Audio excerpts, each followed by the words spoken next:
racing in the Harry Hernandez is watching us from afar classic, and they're watching Secret Potion immediately head to the lead and set a slow pace. Secret Potion leads it around the corner. After that, Roses by Liam, Ricky Bobby next to the inside of T-Bone's Trick.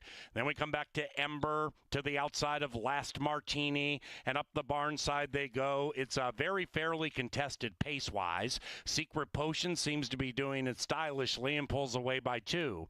After that, we have Roses by Liam, the Minnesotan sole alone in second, about 1.5 clear from a Ricky Bobby. T-Bone's Trick all of a sudden between them because Ember's on the move wide, and Last Martini swirls along 5 lengths out of it, and they have less than a half mile to go. The first on a Sunsplash Saturday in Shakopee. It is Secret Potion at 14-1 trying to wire them. Secret Potion has been clear every step of the way. Ember is next, now going to second. Roses by Liam's heading the wrong way. After that, Ricky Bobby, Last Martini, and the 8-year-old T-Bone's Trick would have to pull one out of his proverbial hat from 8 out of it, and they head for home. Still chasing the long shot, still chasing Secret Potion. Ember to the outside is within 1, but now Secret Potion opens up 1.5. Inside Ricky Bobby. 2 and 3 are all over this speedster. Secret Potion. Secret Potion. Ricky Bobby. Ricky Bobby from Ember. Ricky Bobby at 8-5.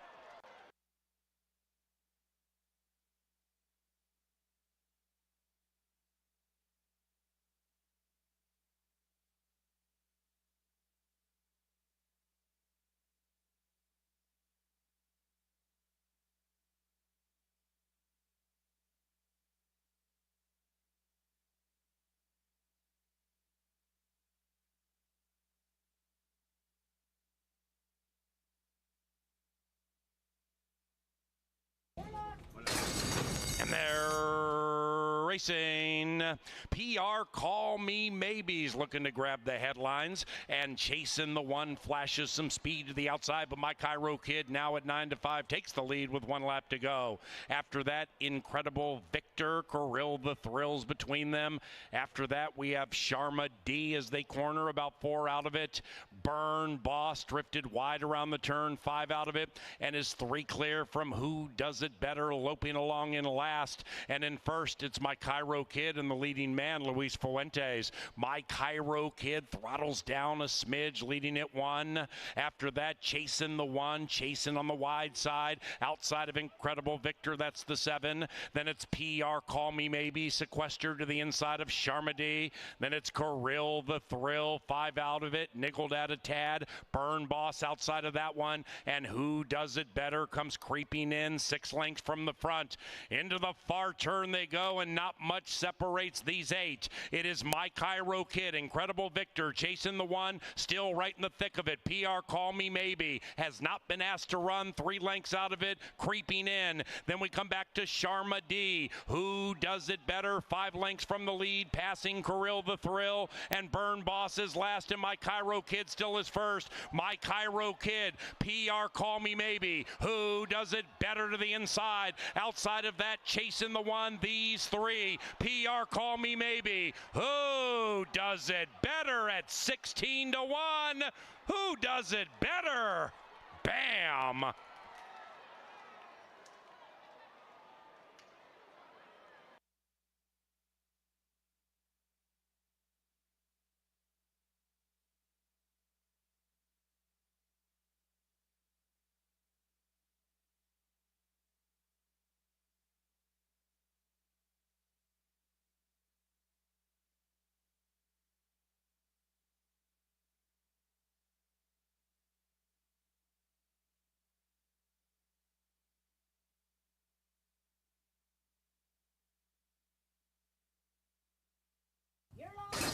And they're racing, and they've broken a line.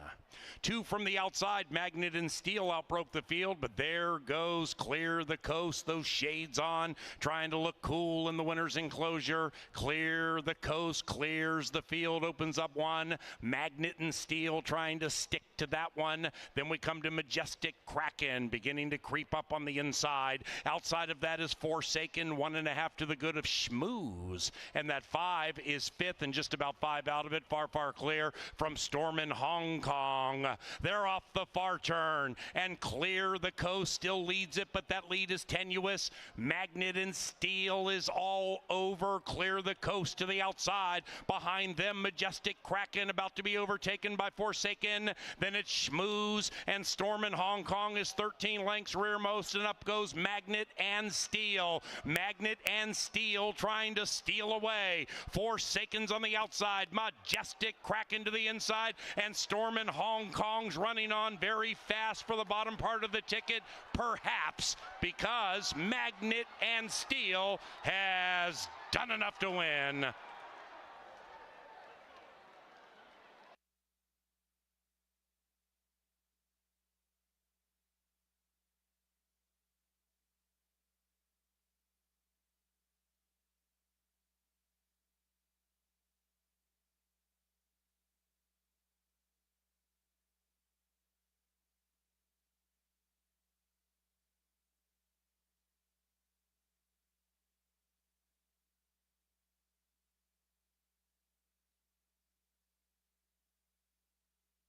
They are.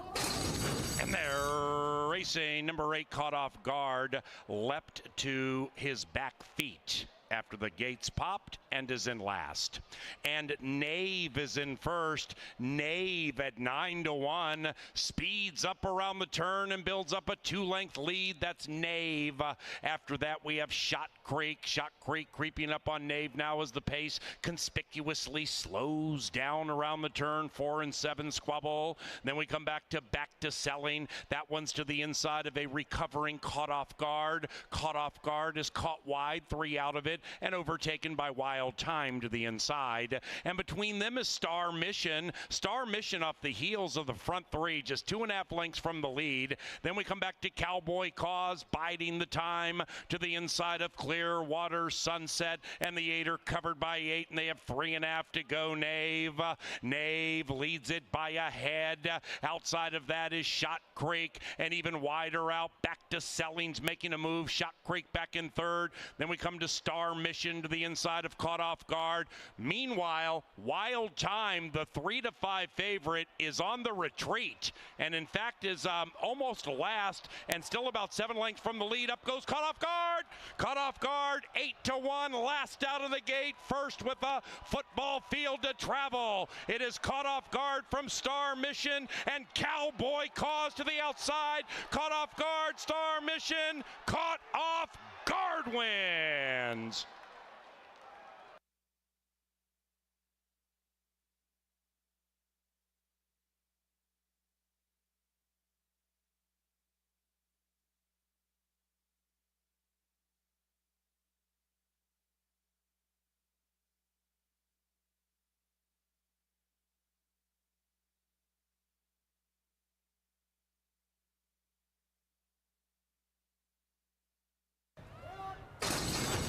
And they're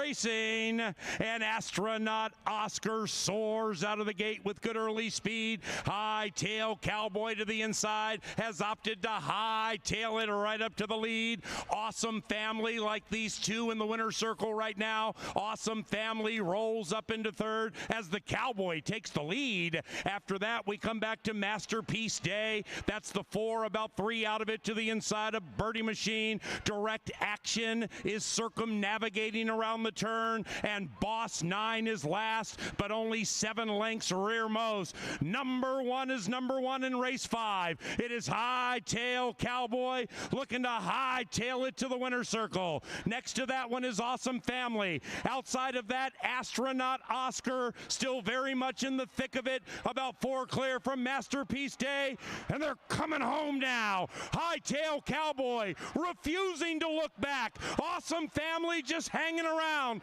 After After that is Astronaut Oscar, but it's Hightail Cowboy. He's not all hat, he's all cowboy.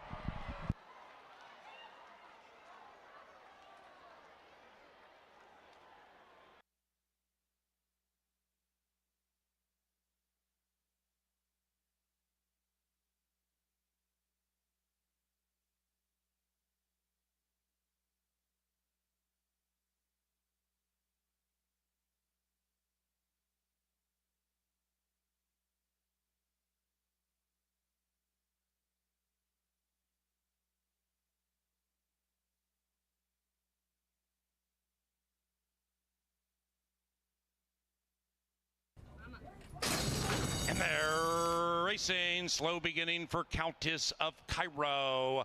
I Came to Shame shows good speed to the inside. I Came to Shame. That 2 secures the inside and now is joined by GG's Map, and those 2 race out. 2.5 lengths to the good of Brief Note. That one's to the inside of Steal the Spotlight. That's the second pair behind a fast early pace being set by I Came to Shame and GG's Map. Then we come back to Anna tracking about 4 lengths from the lead and running away from Extra Indy. After that, it is Laughing to the Bank. That's the 4, about 8 lengths out of it, 2.5 clear from Countess of Cairo, 3.5 behind that Princess of Malibu, and Miss Carmen Sibo is in last, and 13 lengths rearmost as they zip into the far turn. I Came to Shame is 40-1 and still leads the way. I Came to Shame. GG's Map travels right alongside at 3.5-1. Right behind them, we have Steal the Spotlight. Anna's in the clear, 5 out of it, joined by Brief Note to the inside. Behind them is Extra Indy, 7 out of it.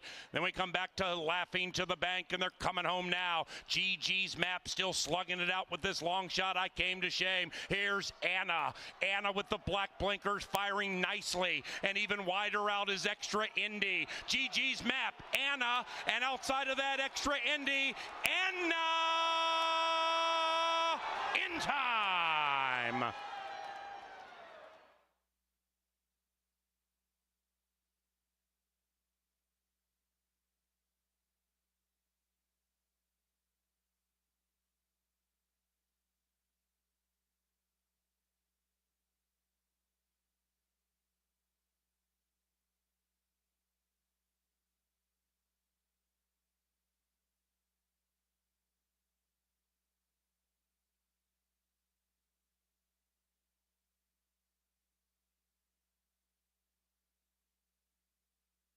Classic.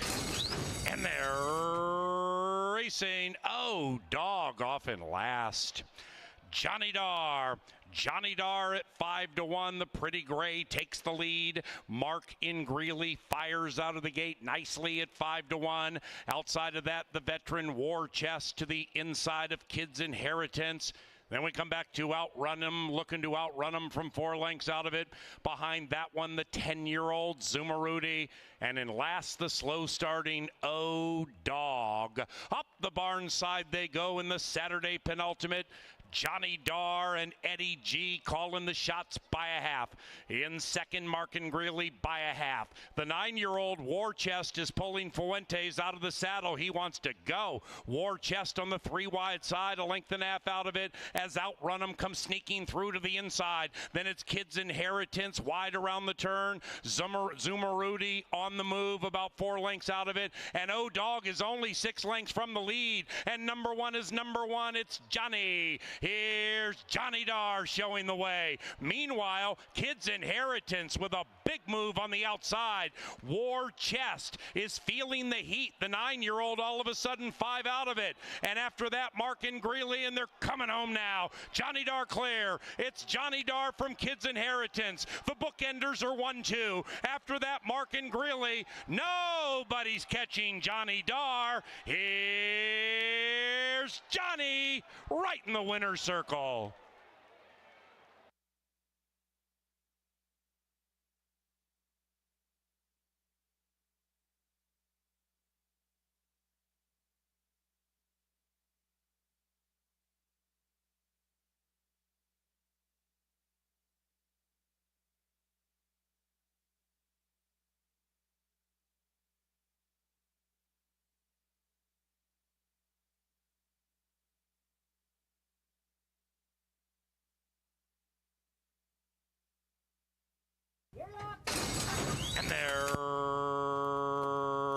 racing. Tell 'em I'm coming retreated to last. And Palace Attained heads right to first. Palace Attained with speed. Baby Nova with the hot jock right there. And Flash Humor trying to win this thing with a Winnie. And Flash Humor all the way from the outside gets down to path 2 speedily and opens up by 2. After that, it's about 3.5 back to Bay Boss, who's joined by Sensical. Then even farther back, Jetstream and Tell 'em I'm coming. Up top, it is Flash Humor. Flash Humor at 6-1 leads it. Sensical rolls into second. Bay Boss pushed on. Then it's Baby Nova. The rider would have to win half the races from about 5 out of it. Tell 'em I'm coming is charging fast from behind. About 10 lengths out of it. Tell 'em I'm coming. They better start listening. Sensical battles it out with Flash Humor. Sensical opens up by 2, 2.5, and does so at 2.5 to 1. After that, we have Flash Humor and Tell 'em I'm coming from the back of the pack. But Sensical is gone.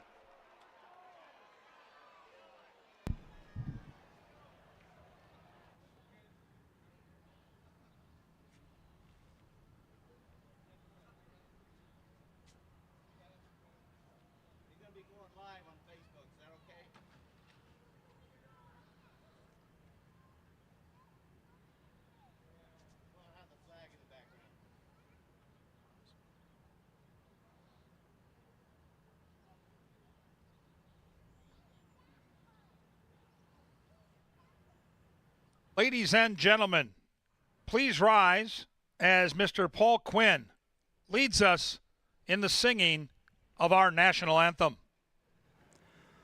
Oh, say, can you see by the dawn's early light what so proudly we hailed at the twilight's last gleaming, whose broad stripes and bright stars through the perilous fight o'er the ramparts we watched were so gallantly streaming.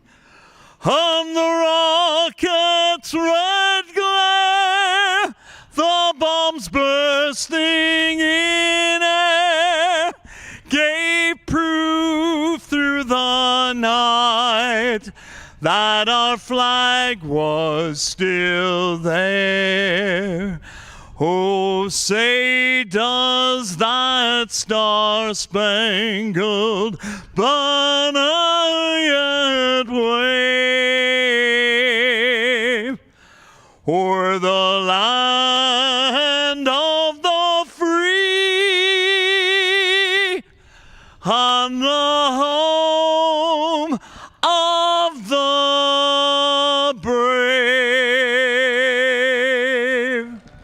God bless America.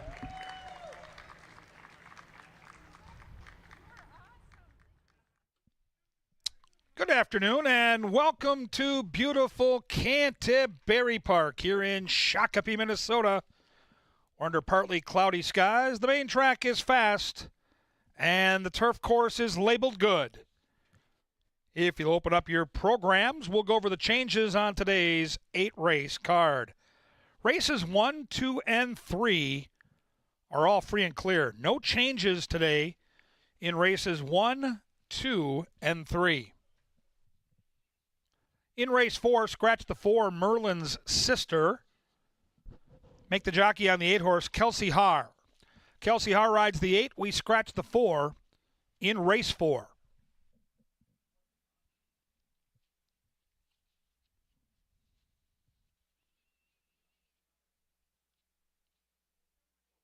Races 5, 6, and 7, no changes. Free and clear for races 5, 6, and 7.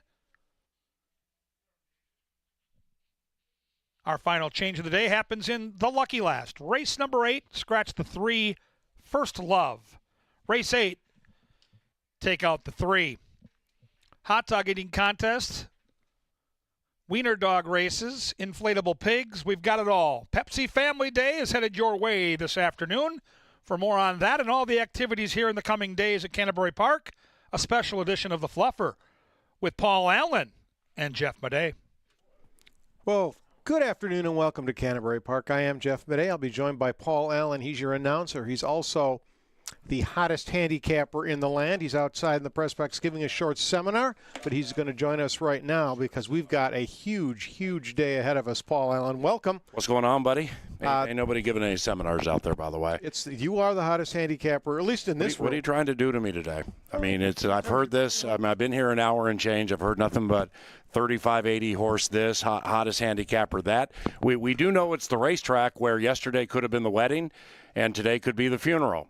You know, when it comes to going to the windows and looking for 35-80s with Miguel Arroyo. So we know how it goes, ma'am. Could be the second anniversary or something, or first anniversary as well. Now, we are re-celebrating the 4th of July today. That's what we're doing. Because the rainstorm kind of it didn't dampen. The racing was great. The handle was great on the 4th of July, but we weren't going to race wiener dogs and pigs and eat hot dogs in the rain. Well, the hot dog eating contest is that's a yearly favorite of mine because you get some who are just there to get free lunch and they'll just kind of casually meander through the festivities.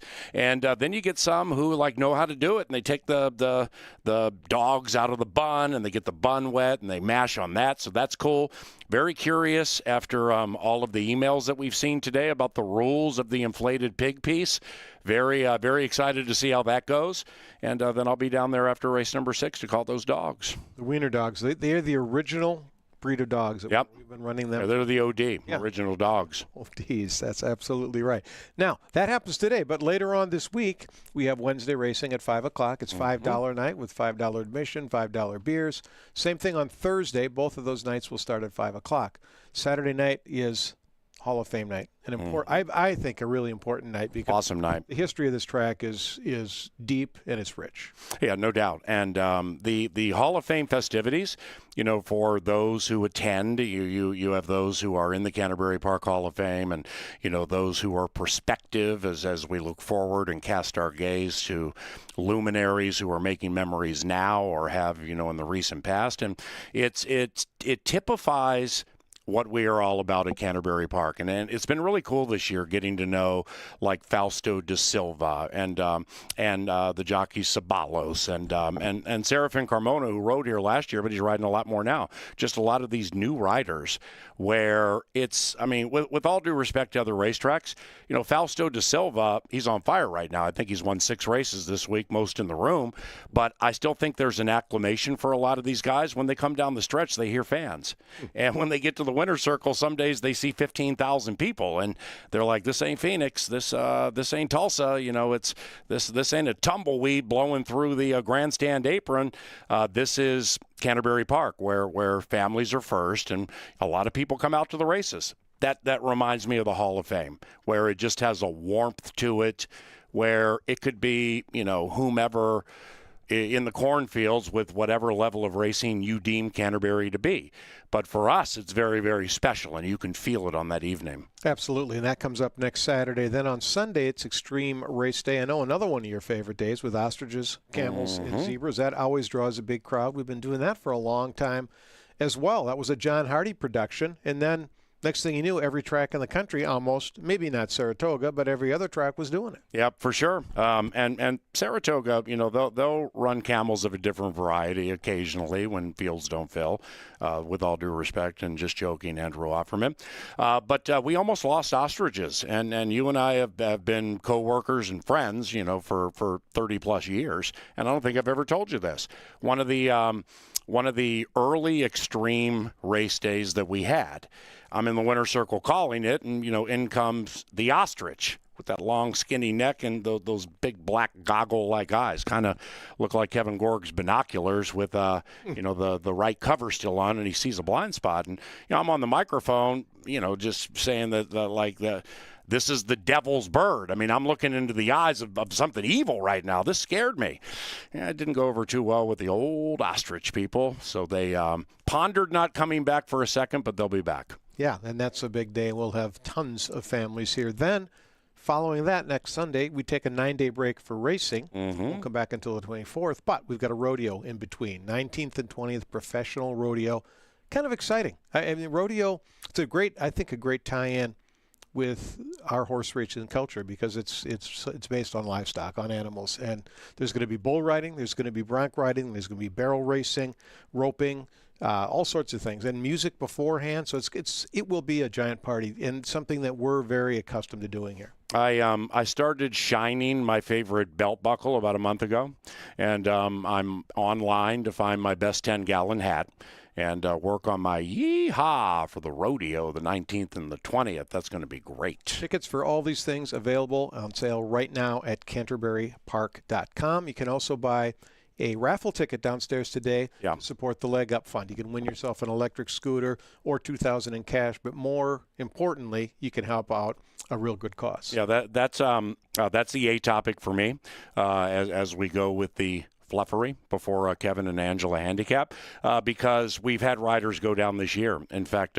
here at Canterbury, we have a chapel, and our chaplain, Sally Mixon, who works with an organization called Abijah's, myself, Justin Rivak, and Sally, we work very closely with the chapel here. And when Diego Sanchez and Eduardo Gallardo a month and change ago, had some problems during the course of a race with the same horse, like the same horse tried to take out two people, Sally was right at the hospital. And, that's what we do here in unison with the Leg Up Fund, because you can emotionally support, but then financially, good luck trying to get insurance or certain types of insurance as a jockey on a 1,200-pound animal going 30 miles per hour in a treacherous game. So the Leg Up Fund and the monies that we raise and the emotional support that's provided by the insulated family here, this is a big day. It's August 17th. I believe it's August 17th. And, wow, just give if you can.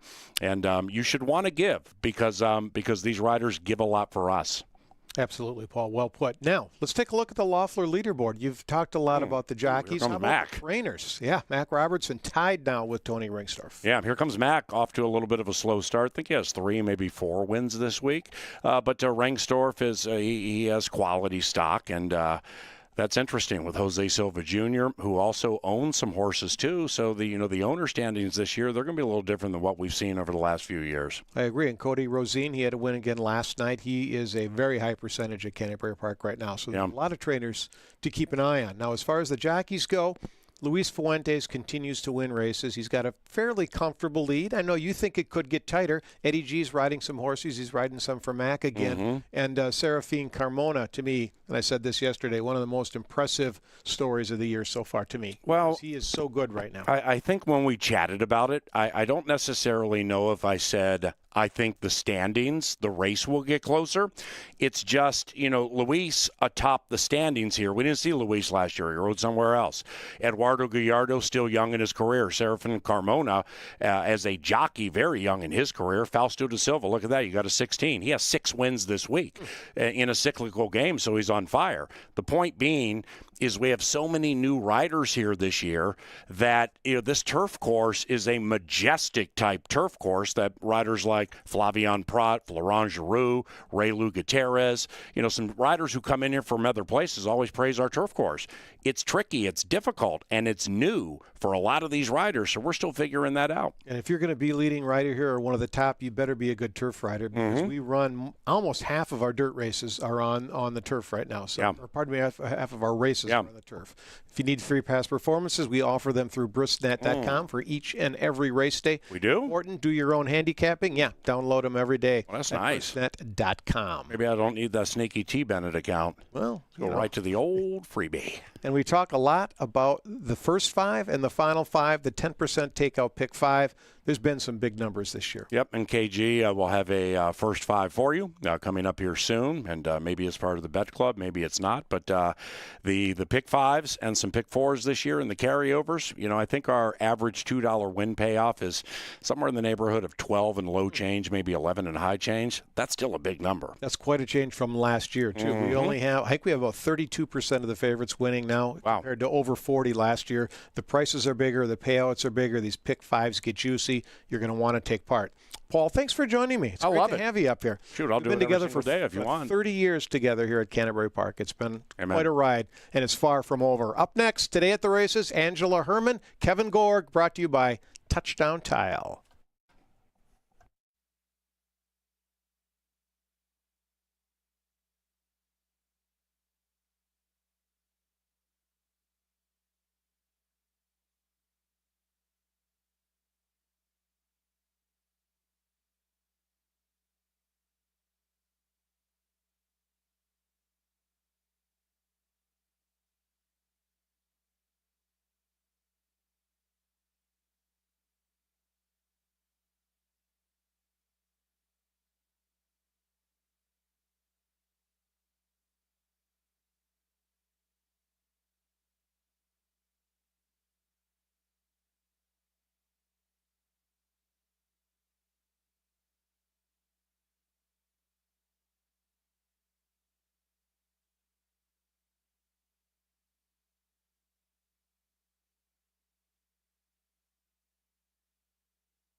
The sweet sounds of Belinda Carlisle and the Go-Go's. Some great memories for me from junior high with Angela Herman. I'm Kevin Gorg. This is Touchdown Tiles today at the races. We'll take you through the 8 races in front of us on this, Angela, glorious Sunday. We've got Wiener dogs. We've got, of course, the hot dog eating contest that I will MC after race 2. And then we've got the inflatable pigs. Tell us more about those pigs. Yeah, they're going to be running an obstacle course. We want to thank our friends from Hormel for sponsoring our activities today. I love their bacon, by the way. Anyway, go on. I love Hormel. Who doesn't? Right. We're going to have inflatable pigs doing an obstacle course on track, and something tells me that these inflatable pigs will not be well behaved. You'll see some of the names and you'll understand why, but I'm going to be out there field reporting, if you will. I'll be right there in the teeth of the action. You're going to be up in the booth giving us commentary from overhead. We're going to try to have some fun with it and see which pig can handle that obstacle course the best. You know, it was a part of the 4th of July celebration. Mother Nature had other plans, so we bring it here to Family Day, and we hope that you enjoy it on this Sunday. Yeah, great day for racing. We've got a fast main track. We've got a turf course that's somewhere between good and firm. The warm weather and the sunshine is drying that out. We all needed a break from these monsoons we've been getting, and the forecast here in the next 7 to 10 days looks awesome. And the reason I bring it up is we've got the rodeo coming in 2 weeks, but in the next week, we've got another 4 days of racing. We go back next week, Wednesday and Thursday, 5 o'clock, Saturday, 5 o'clock with 5 stakes races, and then next Sunday, a week from the day, is our final live program for about 10 days. So make plans to come back and join us next week. You ever been to a rodeo? I have been to a rodeo, yes, and I've actually seen some amateur versions of bull riding. You know, it's a very popular thing down in the Southwest, but these are going to be the pros. This is going to be good stuff. If you have not seen a rodeo, and they don't always swing through here as frequently as they do some other places, check it out. We've got a lot of events coming up. We got Hall of Fame coming next week.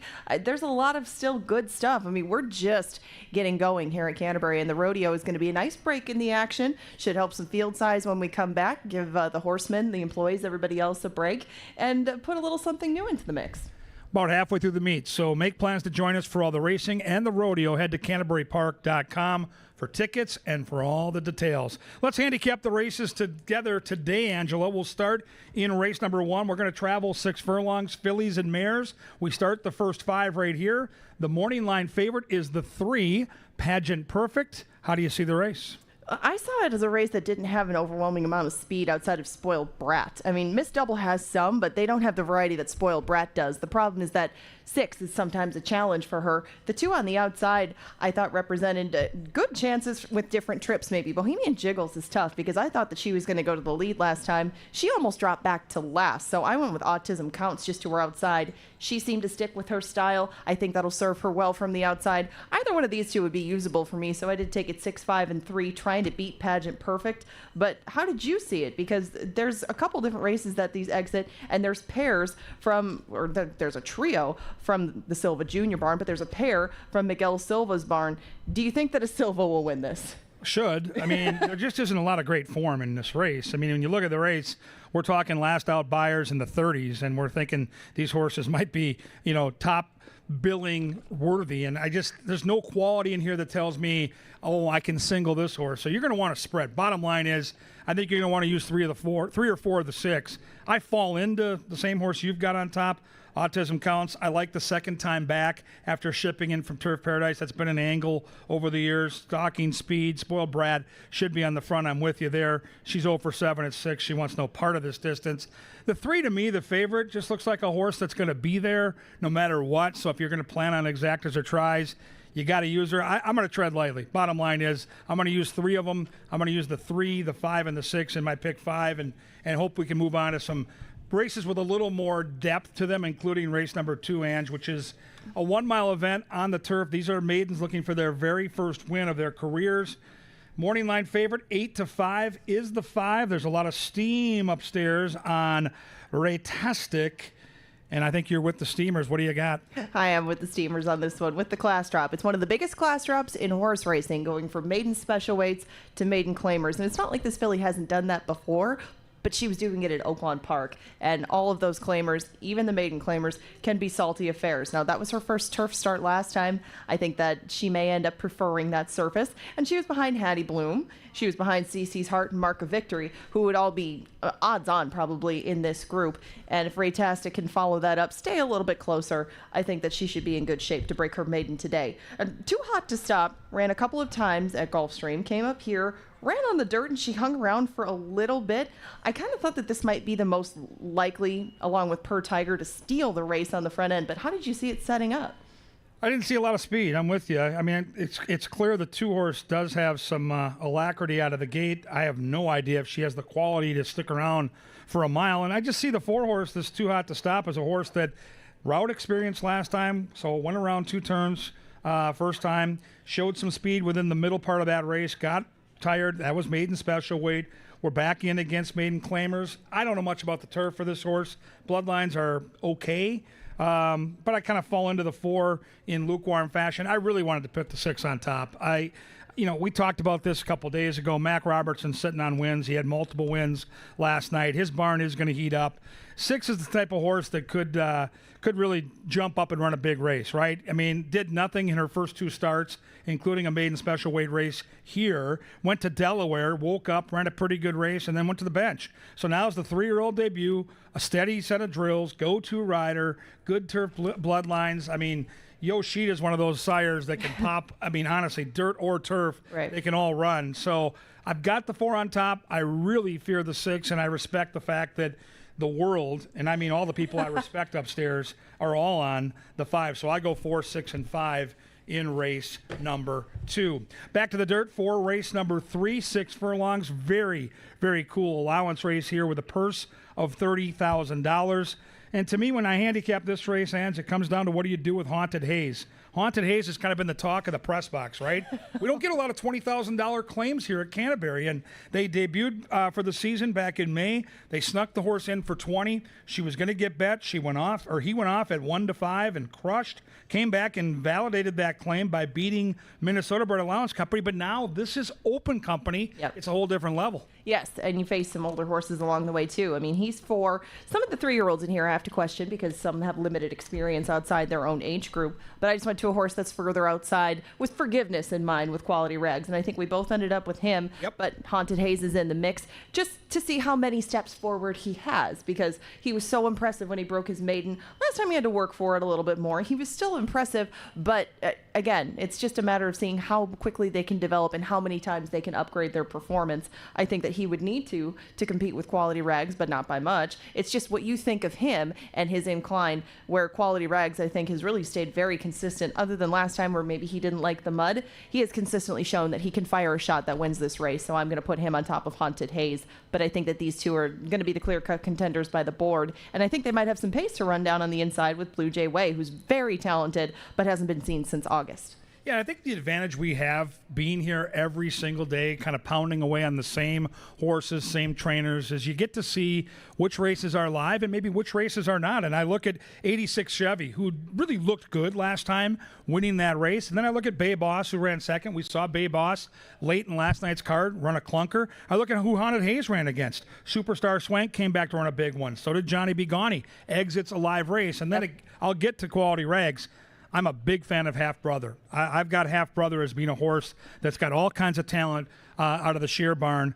In fact, I think I'm going to pick the horse next week going to the turf for the first time. Okay. So for me, Quality Rags just exits maybe one of the best, if not the best, sprint races of the season. Baxley was a very well-regarded Larry Ravelli horse that I think is going to go on to be a stakes type of horse. So the fact that Quality Rags was in that race, and yes, albeit didn't run a step, finished 6th out of 7, and was never really in the race, this horse has just seen better competition. So we're going to get a better price than the 3 or the 4. I'm going to take a swing. I'm going to go 5, 3, and 4. I respect the heck out of Haunted Haze, but I think Quality Rags is the horse for me, and I'm with you on the 1. If you're going to throw in a wild card for your pick 5, that's the horse to throw in with that natural speed. Yeah. Race 4 now, fillies and mares, 1 mile on the good turf course, and this is a race where we get some depth. We've got 7 horses. The main track only horse, the 4, is out.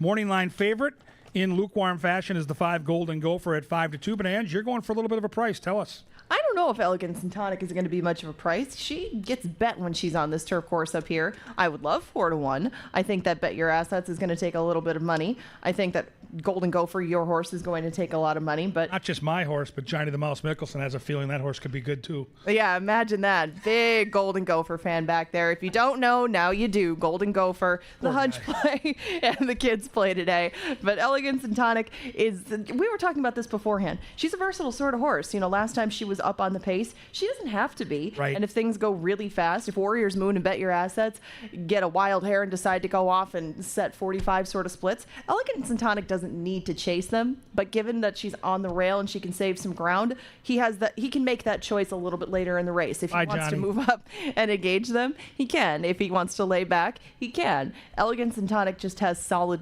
form over this course. This is her favorite place to run. This is her favorite thing to do. And it's a very realistic spot for her. She's dropping out of State Bred Allowance Company. I think this isn't as much of like a plummet in class, more of a lateral move if you're going against open company, and it fits her well. It's her 3rd start of the year, and I just like too many things about her to put somebody else ahead of her. I definitely respect Golden Gopher, and I used her 2nd, but you feel pretty strongly about her today, don't you? I do, and I'll be honest, when I first looked at the race, I wanted to make the case for the 3 Bet Your Assets, who Paul Allen touted and bet last time, and what a great call by our guy PA. Horse was 12-1, went wire to wire from a bad post, and looked like a horse that might continue to progress, right? Because this horse last time out, you don't see horses win by open lengths on our turf course. They're always races that come down to that final football field, and they're tight, and this horse was having none of it. He beat some salty horses like Hurricane Hunter and Shabam and others, so I respect the heck out of the 3, but you made the point. The 1, 2, and the 3 all have natural speed, and if that's the case, I think the pace is going to be more than fair. And if the pace is more than fair, I've got a horse in Golden Gopher that has 7 wins on this turf course, that is 2nd time off the layoff, that ran against Scent of Success and Midnight Current last time, who'd be 1-9 in this field. So I think I'm sitting on a good spot here. I've got G-Rod in the saddle. I've got Gabriel Silva conditioning. It's all adding up to a horse that's going to get a great trip today and come charging down the stretch. I go 5-3, 2-1, and I think the speed will set it up for the closing kick of Mouse's favorite horse, Golden Gopher. I went and one. get ready for the rouser because that horse wins. We're going to get that too. You know all the tricks. Oh, yeah. Open your ears mizzle. for that one. I won 1, 5, 7, and 3. I want to say quick before we move on, though. Your horse and the two just who are outside fit kind of the same mold. If you haven't played any verticals, then what I mean exactas, trifectas, and superfectas by that, not a bad race for it because you might catch some of them at prices. And Hurricane Hunter has finished second and third 20 times in her life. She is a good sort of horse that I like to use underneath in those. If she goes off at a decent price, very usable and a good idea in addition to your pick fives. The final 5 starts in that one. Another great betting race in race 5. We love big fields. It creates great wagering opportunities. We've got 9 in the gate here, including a horse named Angie's Rev Rack with Kelsey Haar. If you don't have this horse in the mix, shame on you. See? Wide open race, Ange, 5.5 furlongs. What do you think of Angie's Rev Rack and the rest here in the 5th?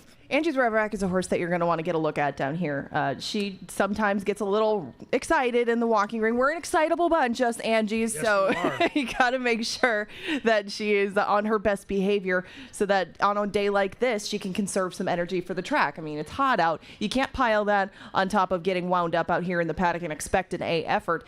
But admittedly, I looked at this one a little late, and I had your horse Chocolate Freckles on top. But I think there might be enough speed where I switch gears. I pulled a Thunder Gulch, if you will, and I went to Chaparita on the outside because Chaparita is getting some form from the turf, cutting back in distance, and she doesn't work out that often. I just get kind of the sense that maybe she's not much of a workhorse and she gets herself more fit by racing. And perhaps with a couple behind her, with her win to start off the year, she can move back over to the dirt and sprint. It's not always, her best game. She's 0 for 6 over our track, but she's run second 4 times. And where she landed in the gate and with the pace to her inside, I think that she might be in good position at a decent price. I don't think that she's going to be a big bomb in here, but I think that she'll have the run of the race and he'll be able to navigate from out there and get Chaparita in a good spot to maybe upset Chocolate Freckles. Not going to be easy, but I still think that she has a chance in here at a little bit of a price. Keep a Lucky Day keeps on plugging away at these horses that get out in front of her. Celtic's Wildcat was the winningest horse of June here. You don't lose much in defeat to her, but Chocolate Freckles might fall into the same pattern where she can get clear from her and not let Kiba Lucky Day quite make up the ground in the stretch. So I went 9, 4, 5, and 1. Yeah, I think you've got the right idea here because the more I look at Chaparita, that class drop is pretty significant when you go from 75s down into 4s. And if you go back to those dirt races you're talking about, you can pop with a 58 by her speed figure, which she did here back in September of 23. That's probably good enough to win this race. 58 probably gets you right there, so I see it. And if 4 and 5 hook up, someone's going to come get the money. I think the 8 and 9 are both going to get really good trips. For me, though, Chocolate Freckles might just be too quick, and you mentioned it too. Kiba Lucky Day has been running into Celtics Wildcat. This looks like a little classier version of Celtics Wildcat. She's going to be loose. Again, I've got G-Rod on multiple wins. That's ambitious, but it's 5.5 furlongs. It's lone speed. I'm going to take my swing. I go 4, 5, 8, and 9, but I'm with Ange. The 8 and 9 both, to me, look like separators if you're going to try to get cute in that pick 5. And that final 5 started in race 4, and now we're in the meat of it, right? We're right in the heart of that late pick 5. It's a 5 furlong turf sprint. These races are so much fun to handicap. And I hate picking favorites, but Channel 1 to me is one of those horses. I think we both end up here. He just fires his shot every single time. He's 10 years old. This is career start 65. Yeah, he's a specialist at this sort of thing. What kind of cool horse is Channel 1? Yo Dog is back there. Paul Allen did take Yo Dog. I took him second, but I'm with you. Channel 1 has proven over and over that this is what he's doing best at this point in his career. And he can come from wherever. He can handle a good course. He can come from way back. He can sit just off the pace. Last time was so impressive. The horse that he ran, or that he just beat, Philo Badeau, not that easy to run down. He came back to win. Yep. And Knighted's also in this group. It took a big effort to run that horse down, and he hadn't run since February. I don't know if I see him taking a step back at all. He's just really sharp right now, and they give this horse plenty of rest. They don't make him run 85 races in a row anymore, just a couple races at the fairgrounds, maybe a couple up here. Channel 1 gets the job done, and given the outside post, given a little speed to his inside, because hit the seam and Shack stateside, and darn quick, might only have one way to go.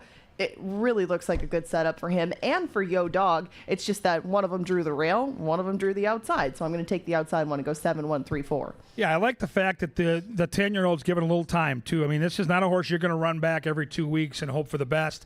Ran in late May.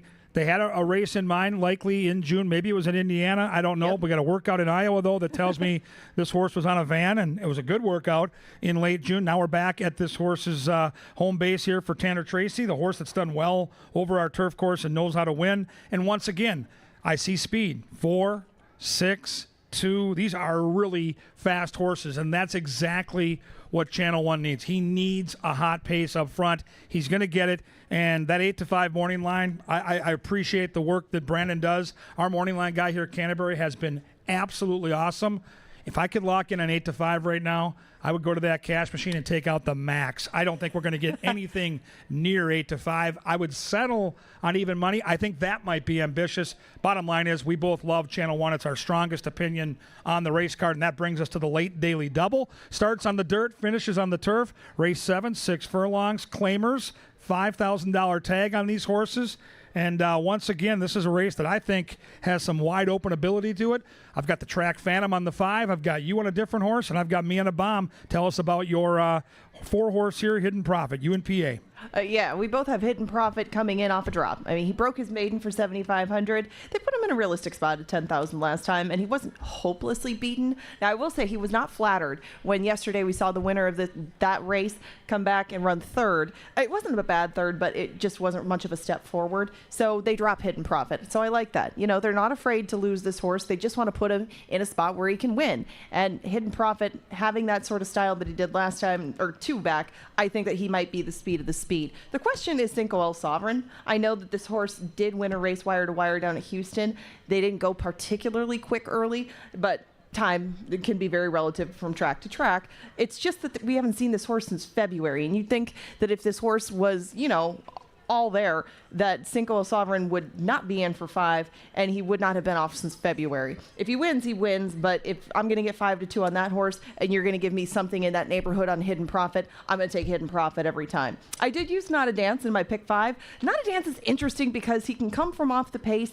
It looks like he's a pretty good workhorse, but Not a Dance just sometimes takes a few races to get up to top speed. He did win his second Canterbury start last year as a $5,000 maiden claimer, but if I'm going to put a $7,500 maiden claimer on top, I'm not going to be afraid to use Not a Dance in the mix if things fall apart on the front end. So I did go 4, 7, 3, 5, but 4 and 5 are the 2 that I'm using on my tickets just because I have both angles covered. I have a horse that could be the speed of the speed, or I have one that could come and get them all if it falls apart. But you don't have G-Rod, and I've got G-Rod on a crooked number today. I've got G-Rod on the outside horse. I wish I could. Blinkers on for Beeler, ran against Haunted Hayes, showed some speed against Johnny Bigani, who came out of that race and ran big. Second time back this year over the track. I've got a feeling I Wish I Could is going to be a very, very sneaky long shot. I think the 4 is the horse to beat and the horse to catch. I like the 3 to hit the board but not to win. I go 7, 4, and 3, and I'm not done with G-Rod yet as we go to the final race of the day. I believe he's well mounted again. 5 furlong, turf sprint, optional allowance claimer. Good-looking field here, Ange. We take out the 3. To me, that really changes how you handicap race 8. I loved her. I loved First Love today. That's how it's been going lately, though. I think we talked about this. Maybe if 2 horses scratched on the card, I picked at least one of them. Yep. So First Love, I must not have made the trip up here. She's out, and that takes some speed out of the mix. That probably only helps Manhattan Cherry. So I know I switched things around. If you looked on the site, I have Morg's World second. I just don't want to scratch into Morg's World. I'm sorry. All due respect, love the owners. The horse pays for herself. She runs second a lot, so I'm going to put her in second, and I'm going to put Manhattan Cherry on top because of the different kind of horse she seems to be when she gets on our turf course and when she sprints. You can look at all the dirt races that she had prior to those 2 turf sprints last year. They were night and day. Even though she won, figure-wise, time-wise, she was just so much better on the grass. And that's not surprising given her pedigree. But if Manhattan Cherry isn't her old self and she doesn't put those numbers in, you got to watch out for Birdie Be Gone because Birdie Be Gone has been ultra consistent all spring. And, you know, sometimes you just run out of spots for a horse like this. She's won a lot, but she can do it on the turf. She can do it on the dirt. She's very versatile with distance. She drew to the outside. You don't get a 10 for 24 record by not being good at more than one thing. So Birdie Be Gone is a big danger in there. And Cocktail Slippers just to the outside is another one I took some interest in because Cocktail Slippers has never tried the turf. She came to hand very early. She was precocious. She won a lot early, but it kind of might look like she has some distance limitations. When she has to go 6 furlongs, she seems to fall off in that last furlong. So maybe getting 5 and getting to the turf will help use that speed and carry it a little bit further. So I went 4, 2, 5, and 6, but I'm going to use 4, 5, and 6 on my tickets. Yeah, Birdie Be Gone, what a nice horse. Just looking at her, you mentioned the 10 wins. Only 24 starts. She's earned almost $170,000. 8 wins on the main track from 19 starts. 2 wins from the turf from 4 starts. She's going to be a problem there.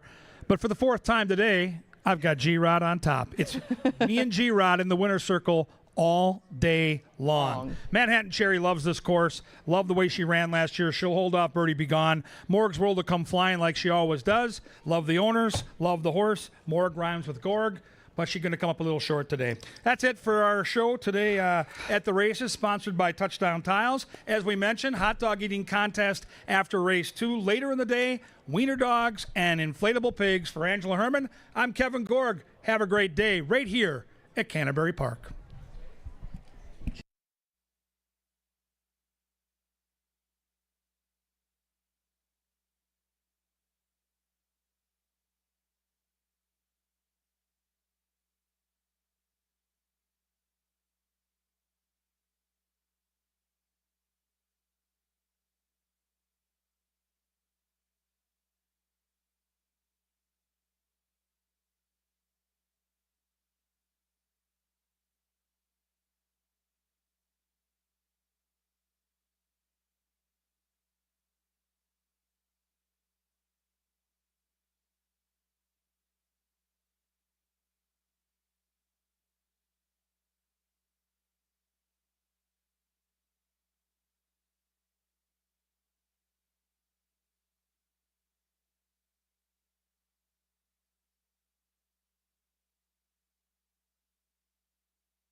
All right, Canterbury race fans, it is time for the 10% takeout first five. It's a 50-cent wager, a game of survival. If you get the first five winners, you share the pot. Hundreds, more often thousands of dollars to play for. Here's the ticket I've assembled. It's a $54 play today. It starts in race 1. I'm going to use my top 3 selections, 3, 5, and 6. I think the 6-horse Autism Counts is the most likely winner here in the lid lifter. Race 2, I'm also going to use my top 3 picks, 4, 5, and 6, in a very balanced field looking for their first win. Race 3, I'm going to use my top 3 picks again, 3, 4, and 5. I think Haunted Haze, the 3, is the horse to beat, but I think Quality Rags can pull off an upset in lukewarm fashion. Race 4, turf race. I like the 3 and the 5. I like the speedy Bet Your Assets and the closer Golden Gopher, front and back end covered with, in my opinion, the 2 best horses. We'll hope to be alive into race 5 for all that cash. The 2 speedballs, Chocolate Freckles and Kiba Lucky Day. 3-5-6 with 4-5-6 with 3-4-5 with 3-5 with 4-5. $54 if you play my ticket. You can modify my ticket or you can just play your own, but you can't win it unless you get in it. The Pick 5 and all the racing fun here at Canterbury Park starts in just 3 minutes. Get those bets in now, folks.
The horses are approaching the starting gate for Pepsi Family Day at Canterbury Park.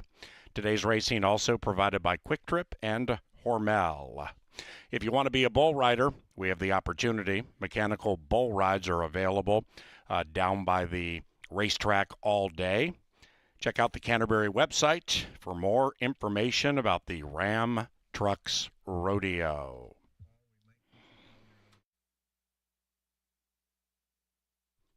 We welcome our featured group, Lake Andrew Crew. Welcome to the racetrack, and they're at the gate. It's post time for the first.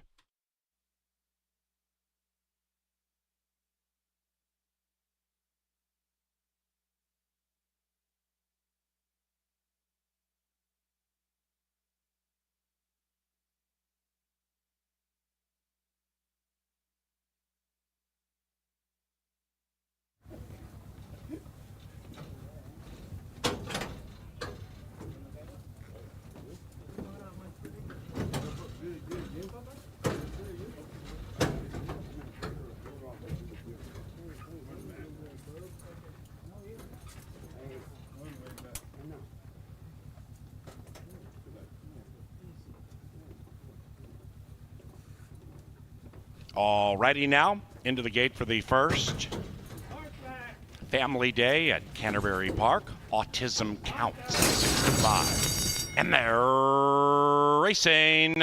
And Bohemian Jiggles, the first out of the gate. A stern maid with some stern attitude and early speed to the inside. Rallies up to battle for the lead. And Spoiled Brat is prominent. After that, Bohemian Jiggles, joined by Autism Counts. Check that. Joined by Pageant Perfect, who's on the move. That's the 3 from 4th to 3rd to 2nd, right up to the lead.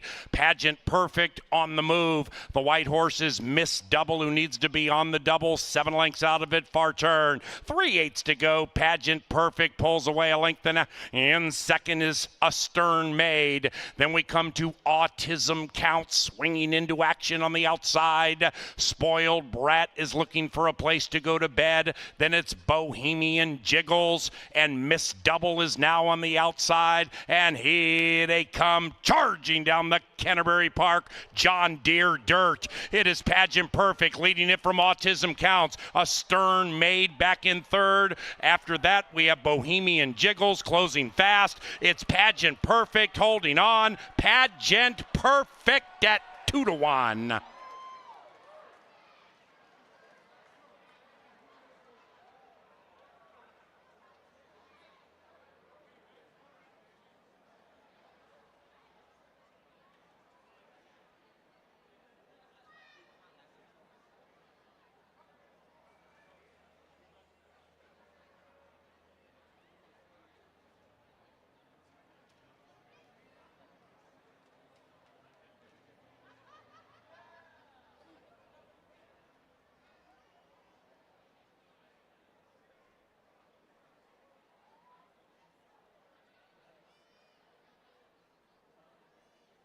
The first winner, number 3, Pageant Perfect, in 112.99.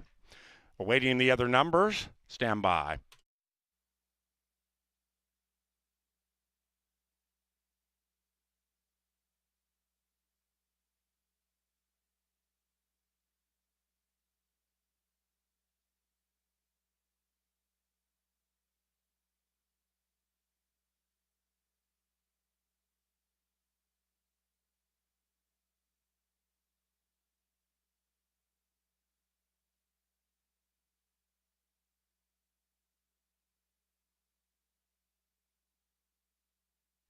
The numbers 3, 5, 6, 2.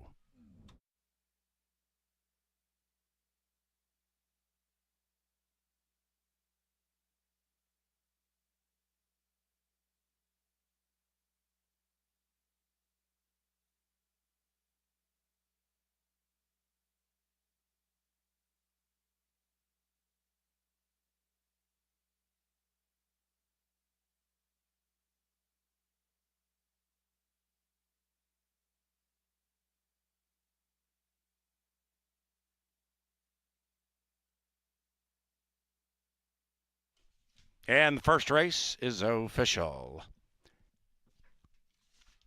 So on to the second race. It's our first turf race today. The course is good. The rail is at 20.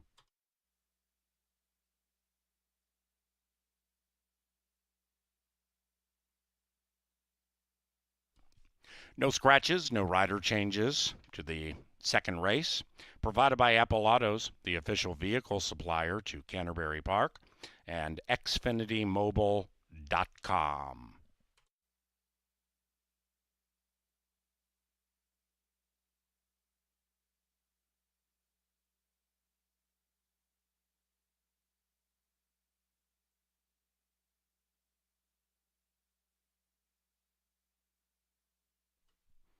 Pageant Perfect has won the Vold and is ridden by Alfredo Barajas.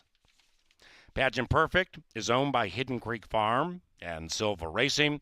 The winning trainer and leader of the Thumbs Up Gang, he is Miguel Angel Silva.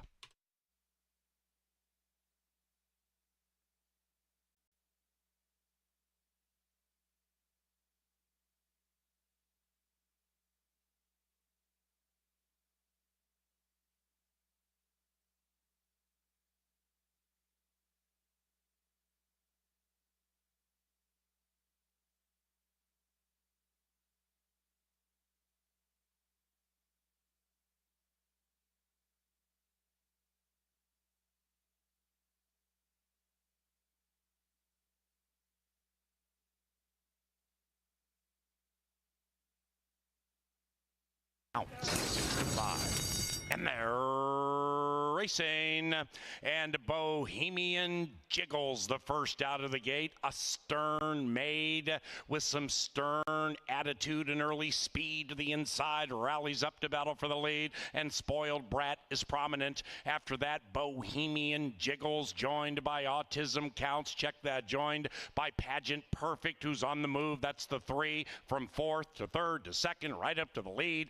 Pageant Perfect on the move. The white horse is Miss Double, who needs to be on the double. 7 lengths out of it, far turn. 3/8 to go. Pageant Perfect pulls away a length and in second is A Stern Maid. Then we come to Autism Counts, swinging into action on the outside. Spoiled Brat is looking for a place to go to bed. Then it's Bohemian Jiggles, and Miss Double is now on the outside. And here they come, charging down the Canterbury Park John Deere dirt. It is Pageant Perfect leading it from Autism Counts. A Stern Maid back in 3rd. After that, we have Bohemian Jiggles closing fast. It's Pageant Perfect holding on. Pageant Perfect at 2-1.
Pageant Perfect sits off the pace battle, pulls away at the top of the stretch, and then holds off the other two favorites.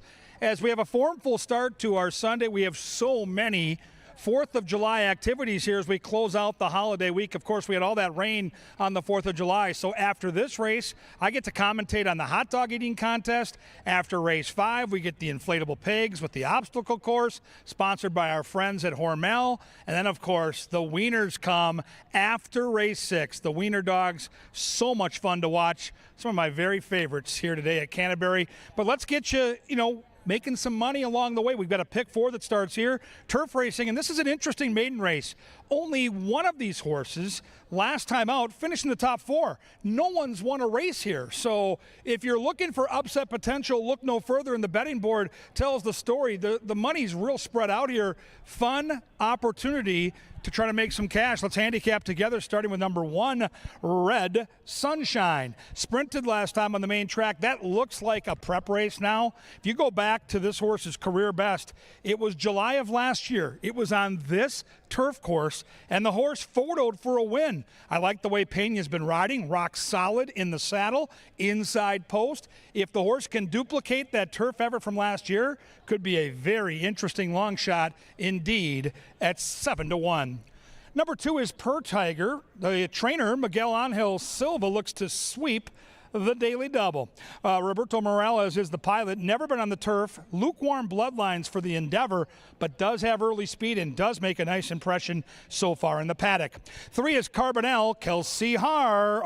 She's been bringing in bombs all year. She rides for the Rushton gang. This horse has 2 career turf tries at Monmouth and Delaware against far superior horses. I expect Kelsey to show a little touch of speed here as well with Carbonell. My top pick in the race will be the 4, Too Hot to Stop. Ceballos gets the call for Lynn Rarick. Route try last time against Altar Girl, made a nice middle move and then just fizzled. But that was maiden special weight. These are maiden claimers. I think this gives the horse a real shot to upset the apple cart. And right now, bet down to 2-1. Interesting that the fans are with me here on Too Hot to Stop. 5 is Rayatastic. Gallardo for Cody Rosine. The Rosine barn, a snappy 44% wins. What a training job so far this year by Cody Rosine. Gallardo, you know my affection for him in the saddle. This is absolutely positively the horse to beat. Outside horse number 6, never sleep on a Mac Robertson horse. This is Yoda Glitz. She's a talented daughter of Yoshida. She didn't run much in her first 2 starts, but she woke up in her 3rd try at Delaware Park, finishing 2nd at 6-1. She's been off since. She's a new 3-year-old, and she gets my Paddock Pick Award. My goodness, does she look solid here on the muscle, great looking coat. Carmona gets the call here. The Bug Boy gets the top billing in the Mac Robertson barn, so I think the 6 is an obvious player in this race. Someone's going to get their very first career win. Who's it going to be? Maidens on the turf, the girls battle at a 1-mile distance, and the Hormel hot dogs are waiting in the wings. Someone's going to eat the fastest to 5. Speaking of pigs, they're everywhere today. It's going to be so much fun. It's a family day at the park. Pick 4 time. Race number 2. It's all coming up and coming at you next.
Sir Leonard Dykert brings them onto the track for the second race.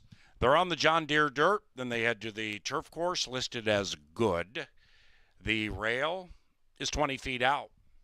Pick 4 wagering begins 5 minutes from now.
And they've reached the gate. It's post time.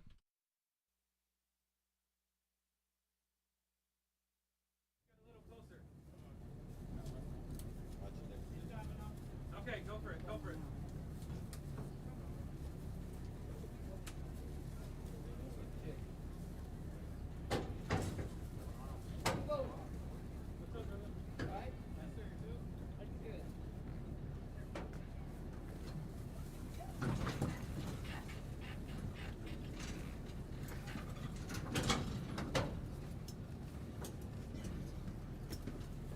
Into the gate for the second and our first turf race today. 4 of the 6 have gone in.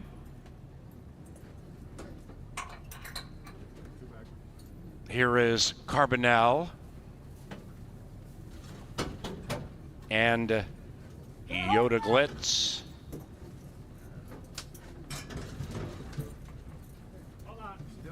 Turf time, race 2. Number 2, Per Tiger, has found a way to flip in her stall, unseating jockey Roberto Morales, and we will have a delay.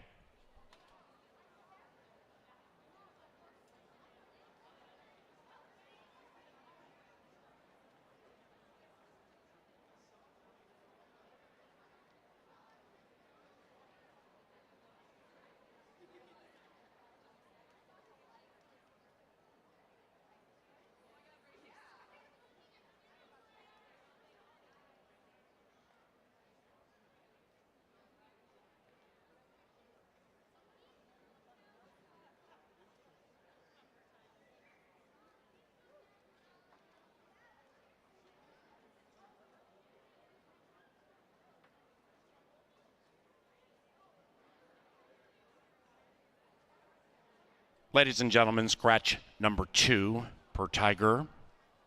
Number 2, Per Tiger, a late scratch. There will be a consolation double paid from the winner of race 1, Pageant Perfect, to number 2, Per Tiger.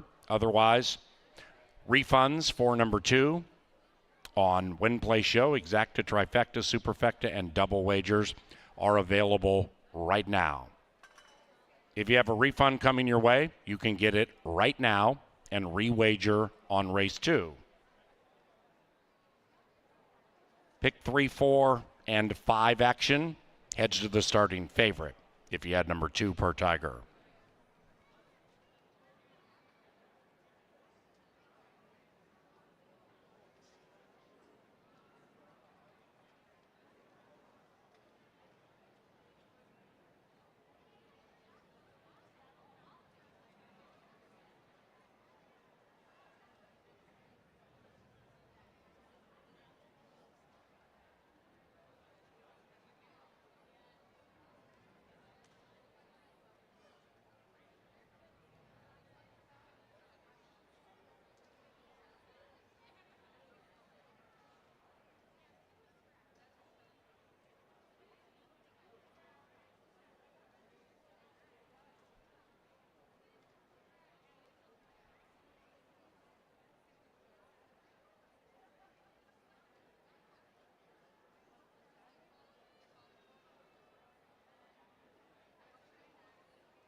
Let the rest of them get on real quick. Isaac, hold on. You'll be the only one in there. Okay, go ahead. Eduardo, get on.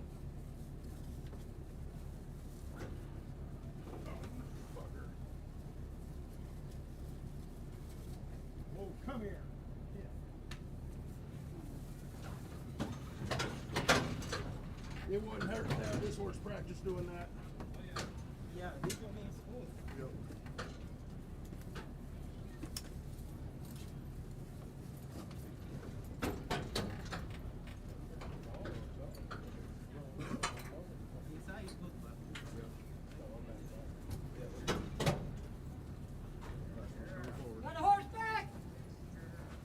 Back in the gate for race number 2.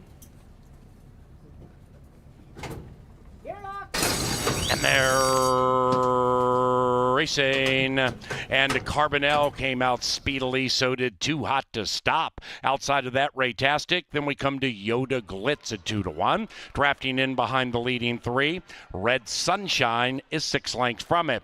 Around the corner they go. Too Hot to Stop is hoping she lives up to the name. Too Hot to Stop picks up the tempo and tries to run away from Carbonell just off the heels of that pace setter Too Hot to Stop, who now leads by 2.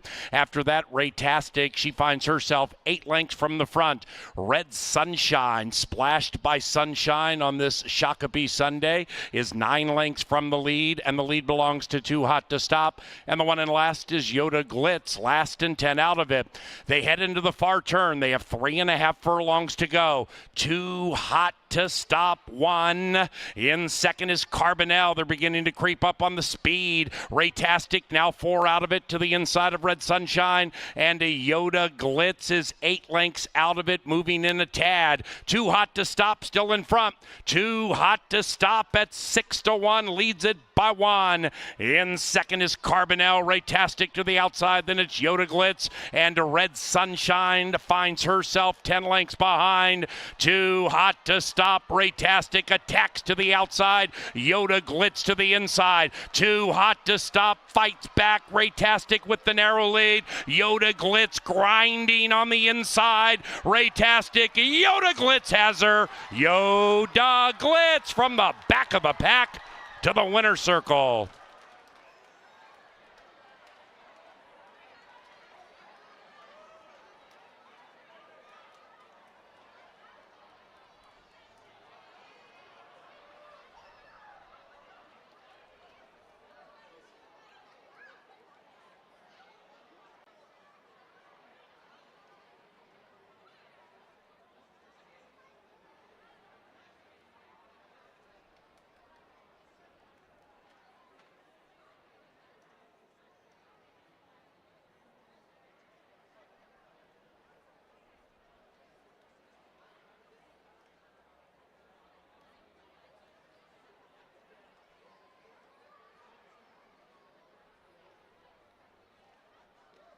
Number 6, Yoda Glitz, first.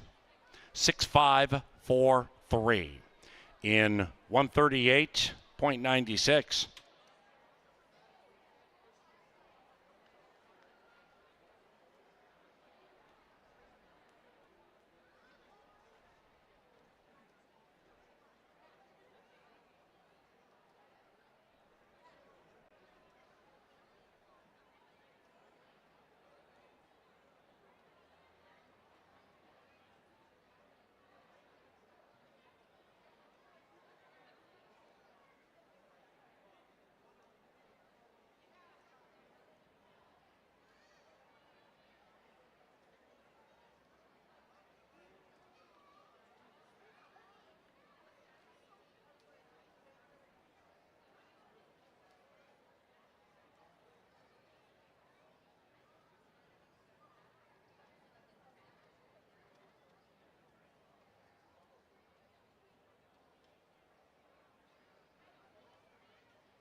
Race number 2, official. 3-6 double, pay $21.80.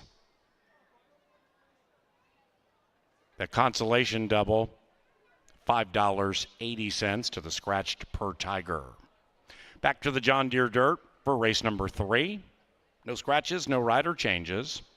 Before race 3 and from the winner's circle, we have a hot dog eating contest. Hot dog eating contest, inflatable pig race, and Wiener dog racing all washed away on the 4th of July and will take place today. Beginning with the hot dog eating contest after the winner's circle ceremony for the victorious Yoda Glitz.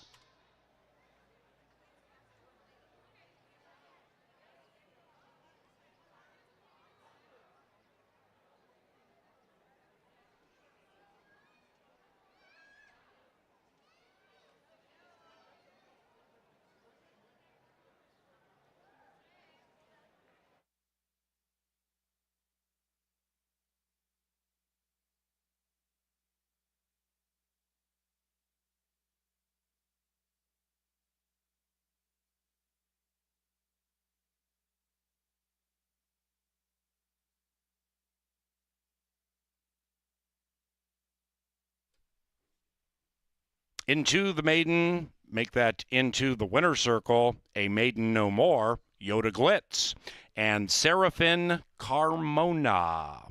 The winning owners, Hugh Robertson and Joel Zamzow, and the winning trainer, Mac Robertson.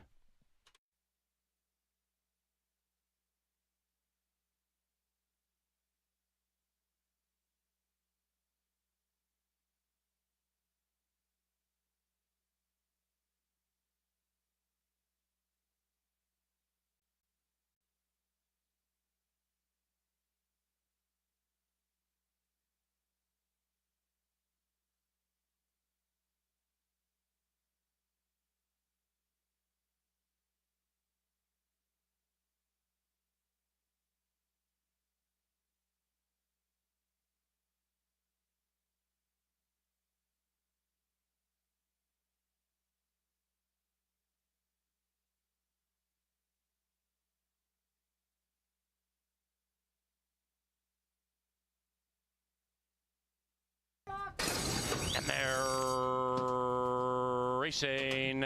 And Carbonell came out speedily. So did Too Hot to Stop. Outside of that, Raytastic. Then we come to Yoda Glitz at 2-1. Drafting in behind the leading 3. Red Sunshine is 6 lengths from it. Around the corner they go. Too Hot to Stop is hoping she lives up to the name. Too Hot to Stop picks up the tempo and tries to run away from Carbonell just off the heels of that pace setter, Too Hot to Stop, who now leads by 2. After that, Raytastic, she finds herself 8 lengths from the front. Red Sunshine, splashed by sunshine on this Shakopee Sunday, is 9 lengths from the lead, and the lead belongs to Too Hot to Stop. And the one in last is Yoda Glitz, last and 10 out of it. They head into the far turn. They have 3.5 furlongs to go. Too Hot to Stop, 1. In second is Carbonell. They're beginning to creep up on the speed. Raytastic now 4 out of it to the inside of Red Sunshine, and a Yoda Glitz is 8 lengths out of it, moving in a tad. Too Hot to Stop still in front. Too Hot to Stop at 6-1 leads it by 1. In second is Carbonell. Raytastic to the outside. Then it's Yoda Glitz, and Red Sunshine finds herself 10 lengths behind.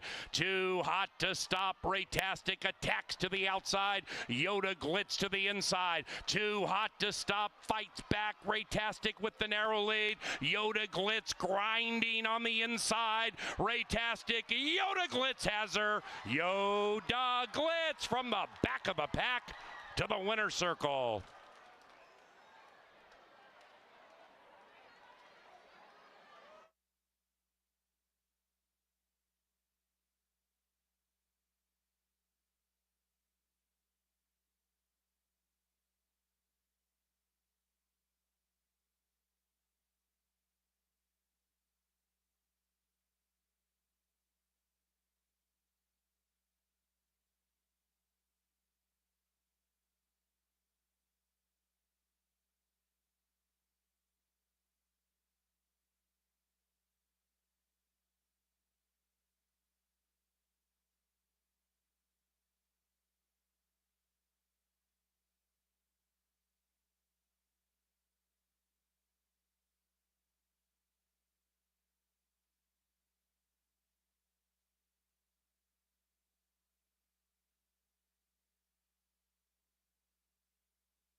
All right, ladies and gentlemen, it is time for the first of many bonus activities today. This is the Hormel Foods sponsored hot dog eating contest of the horse racing world. Let's have the contestants get their condiments ready, and we'll meet the contestants one by one. The morning line favorite, it's 7-5 from the Canterbury Park Facilities Department. How about a round of applause for Tuba Mike? Hometown, Mike? Montgomery. We love our folks from Montgomery. Tony, where are you from? Originally, Brooklyn, New York. We got a New Yorker. Give it up for number 2, 6-1 on the morning line. Brooklyn bound. It is Tony. Tony. And now in post position number 3. He looks a little skinny to me. He's 12-1 on the morning line from the fighting hometown city of Shakopee. Let's hear it for Connor. Now this guy is the danger to the favorite on paper. He's the 5-2 second choice from the beautiful city of Minneapolis. Give it up for the red, white, and blue of Sean.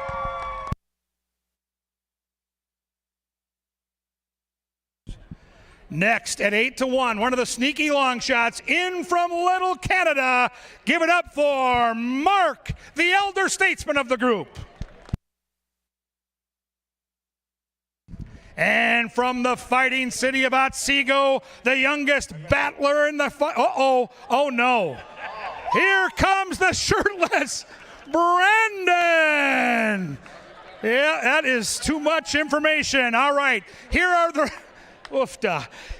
rules of the contest. Thank you for putting that shirt back on. Hasn't seen the light of day in a while either. He's been eating a lot of Hormel dogs. All right, it's the first one to take down all 5. And I mean the wiener, the bun, the condiments, everything. If you vomit, you need to head over there because you are disqualified. It's the first one to put down 5.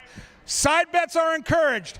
Favorite right here, Tuba Mike. Second choice is Sean. The rest are all long shots. Ready, set, go, and there they go. And look at Mark get the first dog down. Mark is the first dog down. And the betting favorite is still struggling. Tuba Mike hasn't got the first dog down. Mark's on his second dog. He's going with the dipping mechanism. He's getting that bun all good and wet. Look at Mark go, the elder statesman, one of the longest shots on the board, and he's already got 2 dogs down. The betting favorite has 1 dog down, and he's already struggling. We call that a money-burning pig. Over here, the shirtless one, Brandon. He's dipping the mustard, the hot dog, and everything into that thing.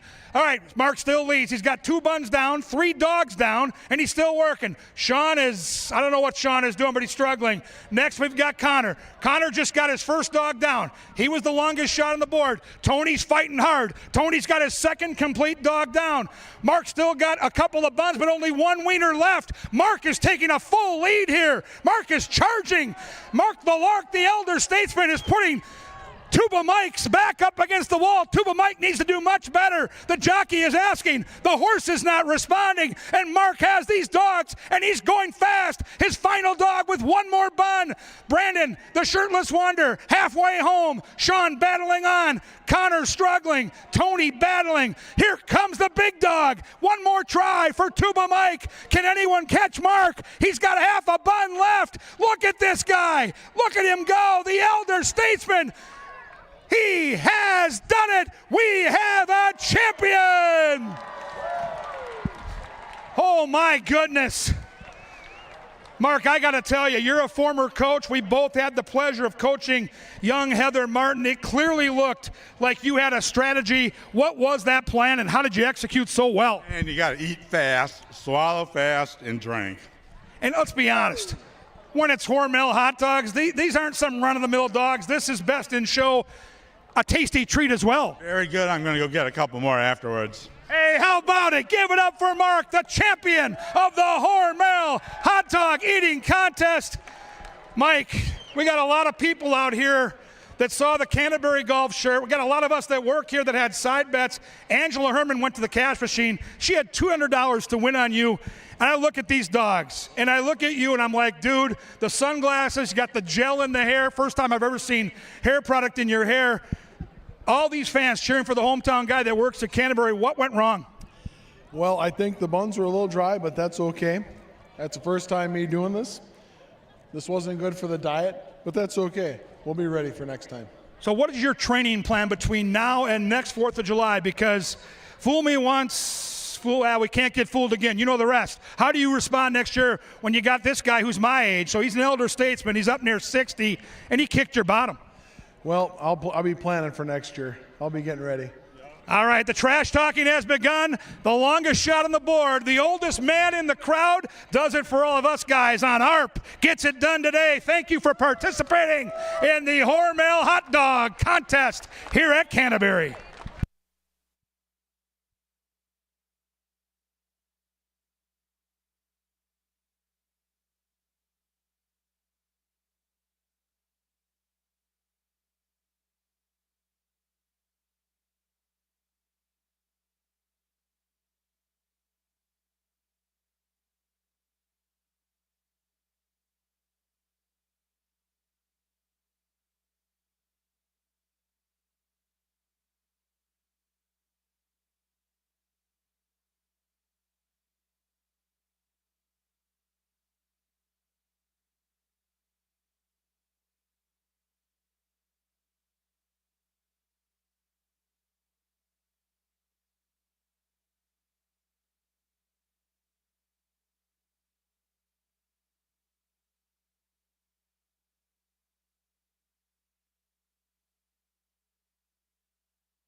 Oh, year in and year out, that hot dog eating contest does not disappoint. Good job, Kevin, for calling that one. We got more of those sorts of festivities coming your way after the 4th, but for now, we got the 3rd. This field is coming out and they'll race 6 furlongs on the dirt. It's a classy group, too.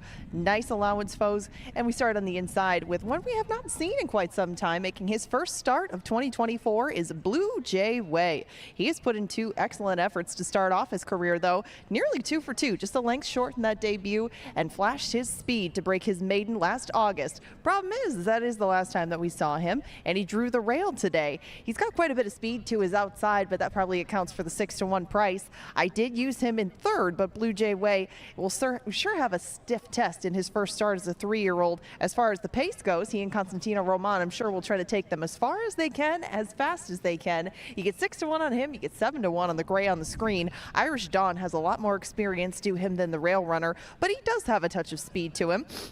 This one has a long spanning career with some layoffs in the mix, and one of them did see him come back in June of this year. He was 4th behind a horse named Half Brother. Kevin and I talked about Half Brother in the pre-race show. That's a nice horse, and you don't lose a whole bunch in defeat to him or the other 2, Baxley and Frosty View.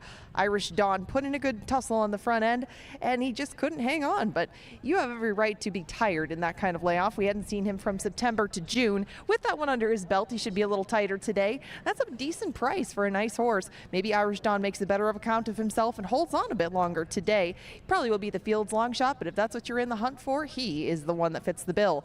Haunted Haze looks for his 3rd win in a row. We saw him break his maiden earlier this year. He was claimed out of that start and came right back to win a non-2 allowance, but both of those were against Minnesota breds. This is open company today. He was just so darn impressive in both of those and doesn't need the lead. There's a lot of things to like about him except for the price. I would guess that Haunted Haze might go off as your favorite, as he is right now at 2-1.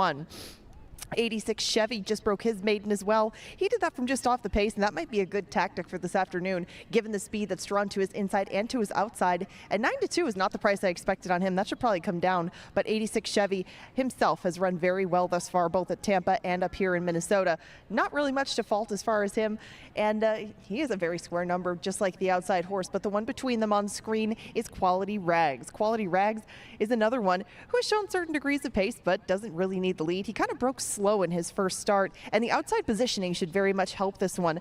Gallardo will be in the saddle today. He'll be the 4th rider to take a turn on him in as many starts, but boy, Valerie Lund had quite a Sunday a few weeks ago, didn't she? Maybe this will be the day for her and him, and both Kevin, Paul, and I are on board with Quality Rags to try to take them close to the front end, if not all the way. Kontiki on the outside would be very pleased, I'm sure, to see something boil up front. Kontiki managed to get his first win earlier at Oaklawn Park. He ran into a couple of sloppy tracks and then a muddy track up here. A fast surface may be more friendly to him. Maybe he'll appreciate that. He and Kelsey Har should be coming late, and they are currently at 9-2. The 6 of them head out to the track for race number 3. Your wagering options include win, place, show, exacta tries, supers, doubles, and dollar pick 3s. Salty group to pick from. We'll find out what Kevin Gorg has for a power play today. 9 minutes until the 3rd.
Lynn Dykert's call to the post brings them onto the John Deere dirt, and they'll stay there for a sprint.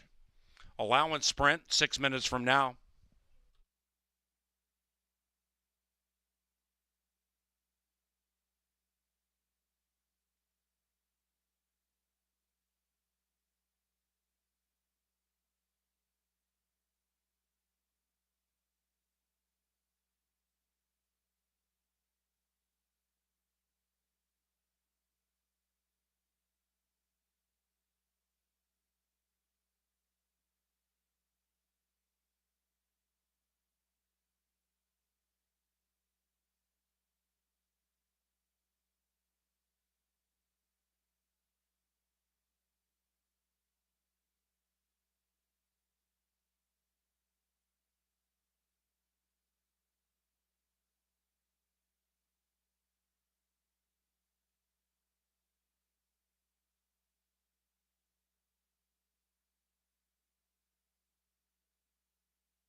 Welcome to the press box. Thank you to Tri-State Bobcat for their sponsorship. It's our featured horse of the day.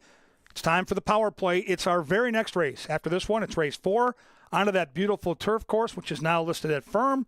Let's take a look at Golden Gopher. And by the way, he kind of likes it here in Shakopee on the turf.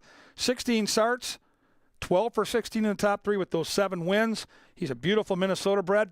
Back in the day, bred by Bob Lothenbach. Last time out on a yielding turf, just ran okay, but look, we ran against some of the best horses. Stakes horses, Midnight Current, Scent of Success. We go back, this was a real nice $5,000 claim, but let's take a look at that last effort. When you're going against that caliber of horse, today is a class drop, and I like the move this horse made. You can see Golden Gopher starting to unwind here, going to eventually finish 4th. Didn't have the cleanest of trips. You can see some traffic along the way, and these are stakes horses. So the fact that this horse is even in the conversation in the stretch tells you if he gets the pace today in front, he should come rolling once again. So don't let this intimidate you. I know he didn't come close last time, but again, it's a huge drop in class. Race 4, number 5. Get that rouser ready, John Mickelson. It's time for Golden Gopher to row the boat and go sky-u-man to the winner's circle.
The runners have reached the starting gate. It's post time.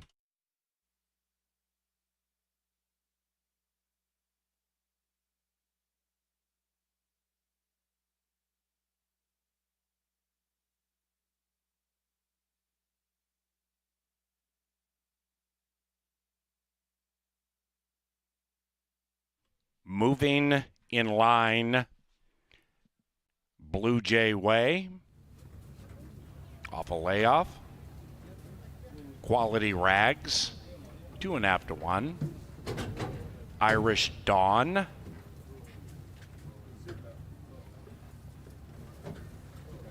Haunted Haze. And Kontiki.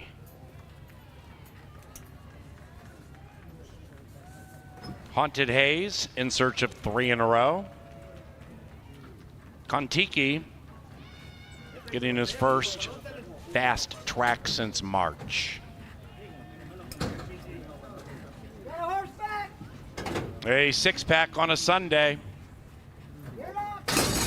And they're racing. Kontiki won the break. Blue Jay Way was off 2 steps slowly. Irish Dawn fires out of the gate between runners. 86 Chevy battles for the lead. Right behind them, Quality Rags. Haunted Haze now finds his feet to try to extend a winning streak. He's between runners and 1.5 out of it as Kontiki very wide but very much advancing. Then it's Quality Rags just 4 lengths from the front. 6 covered by 4.5, and we have 4 in a line into the far turn. Irish Dawn closest to the rail. 86 Chevy 3 wide. Haunted Haze between them. Kontiki is widest of all. Quality Rags track 6 out of it.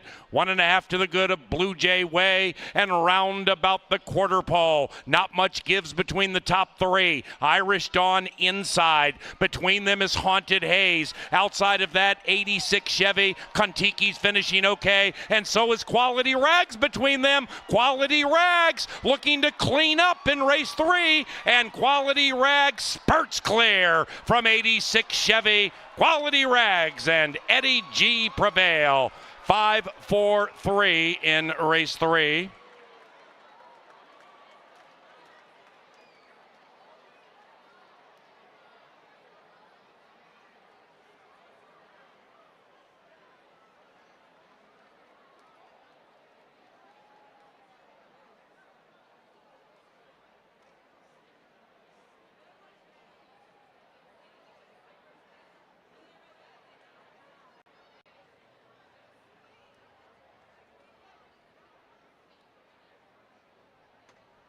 Number 5, Quality Rags ran first.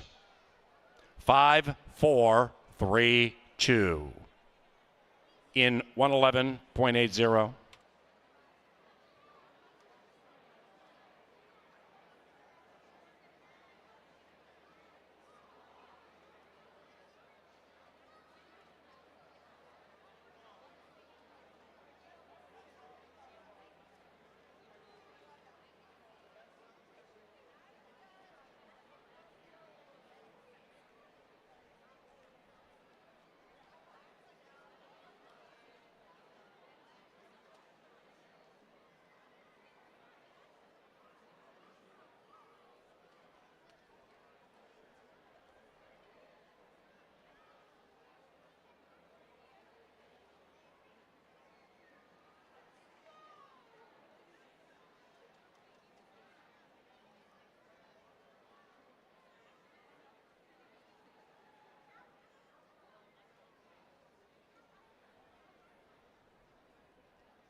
Race number 3, official. First pick 3 today paid $47.30. Back to the turf for race number 4. Scratch number 4, Merlin's Sister. And 8, Irazu, is now ridden by Kelsey Haar. The 4th race provided by Jim Beam Bourbon. Thank you, Jim Beam. And also thank you, Busch Light, for 2024 sponsorship.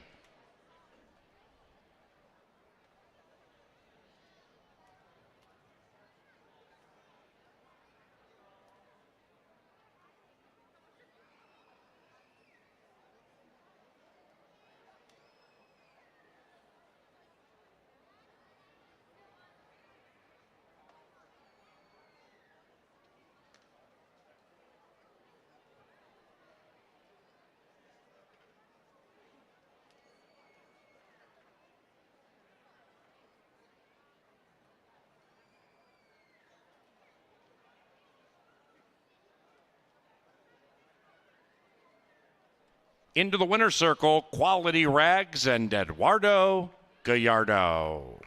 Quality Rags is owned by Kent Kuntz. And the winning trainer, Valerie Land.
And they're racing. Kontiki won the break. Blue Jay Way was off 2 steps slowly. Irish Dawn fires out of the gate between runners. 86 Chevy battles for the lead. Right behind them, Quality Rags. Haunted Haze now finds his feet to try to extend a winning streak. He's between runners and 1.5 out of it as Kontiki very wide but very much advancing. Then it's Quality Rags just 4 lengths from the front. 6 covered by 4.5, and we have 4 in a line into the far turn. Irish Dawn closest to the rail. 86 Chevy 3 wide. Haunted Haze between them. Kontiki is widest of all. Quality Rags track 6 out of it.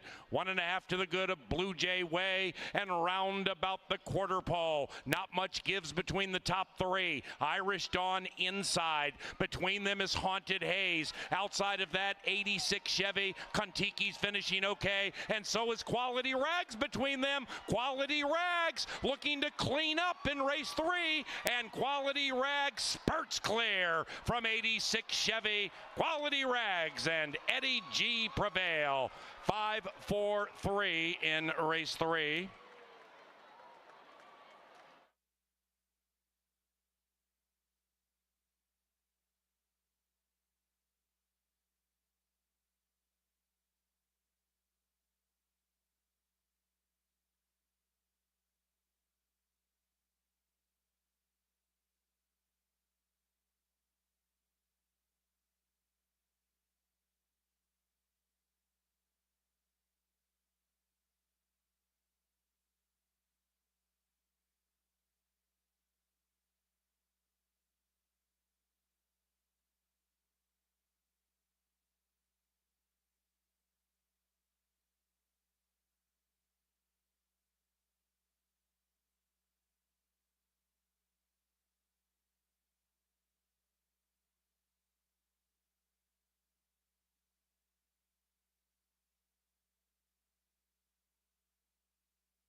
From the back of the pack to the winner's circle in another solid performance. Congratulations to Valerie Lund. We're on to the final 5. Good luck if you are alive in the first 5.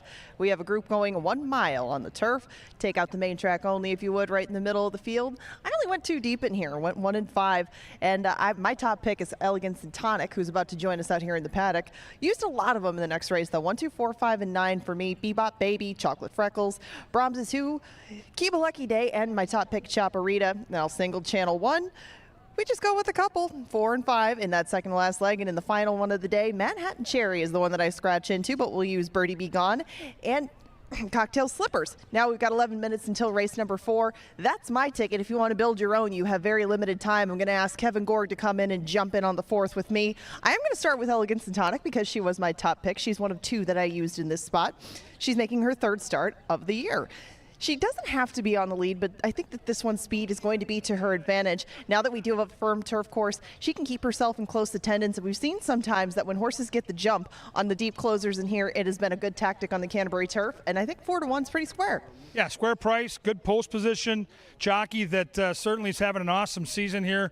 Fuente's our top pilot. I would say the 1's one of the prime contenders here. The key to me early is the 2 horse, the X factor with the pace. This is Warrior's Moon. Gallardo, such a good gate jockey, comes off a really good ride as he got the victory in race number 3 on Quality Rags. This horse has good speed. I don't know if this horse will go to the front. There's some versatility to a running style, but I think the post position is going to keep her in the mix. I think the 3 horse makes a nice impression in the paddock. This is Bet Your Assets, Paul Allen's top pick. Yes, and he has been red hot lately, especially on that turf course. Bet Your Assets has a pretty clear game plan. She likes to go to the front. She doesn't like to be bothered on the front end, and that was kind of my objection with her. Warrior's Moon just to her inside probably won't let her get away with the splits that she would like to. Both of these 2 at very fair prices, though, for horses that have the speed that they do and good experience over this turf. Bet Your Assets tries for 2 in a row. This is obviously a little bit tougher task, but the price is right.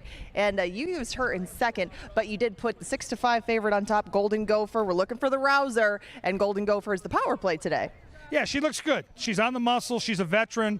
She's not going to get too wound up down here. Bet Your Assets certainly looks the part in front of her, but she's not going to get all juiced up until that gate opens up. She loves this track. She's a closer. She'll need the speed to come back to her, though, Ange. No doubt. She'll need the pace to be hot. I think Golden Gopher, though, second time back over the track after facing some stakes company last time out, is going to be in a good spot for victory. Make a case for Fat and Furious, the 6. If they do tie up on the front end, that being Bet Your Assets and Warrior's Moon, your horse and this one, Fat and Furious, will be coming late. Fat and Furious gets Serafin Carmona, who's had an excellent weekend. I think he's had 6 wins this weekend. And Fat and Furious is one that does have plenty of experience running over this turf and some pieces along the way. She just gives herself a lot to do, but she is 7 to 1. Kind of a similar pattern to Hurricane Hunter, though. Yeah, if you're going to build a tri or superfecta, guys, mix that 7 in underneath.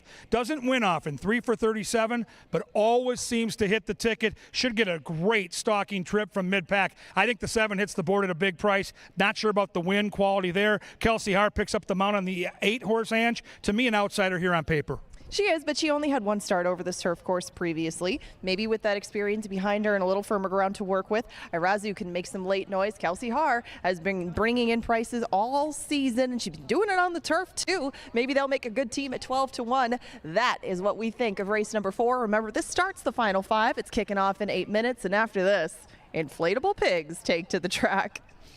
Quick happy birthday out there for 6-year-old Brooklyn Crewbaugh. Happy birthday, Brooklyn. Horses head to the track. Here comes Sir Leonard Dykert and the call to the post.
Sir Leonard Dykert brings them onto the track, then the turf for race number 4. Scratch number 4, Merlin's Sister. 8, Irazu, is now ridden by Kelsey Haar.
It's July 19th and 20th. It's the first Ram Trucks Rodeo at Canterbury Park, produced by Extreme Events Minnesota. Now, the pre-party begins at 5 with live music, great activities, and games. Rodeo action begins at 7. You can save $5 right now when you buy tickets in advance at canterburypark.com or scan the QR code on TV monitors right now. July 19th and 20th. Rodeo time at Canterbury Park.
Arriving at the starting gate, it is now post time for the 4th. We have a 4-day racing week next week, Wednesday and Thursday at 5, then Saturday at 5, and Sunday, 1 o'clock, Extreme Day.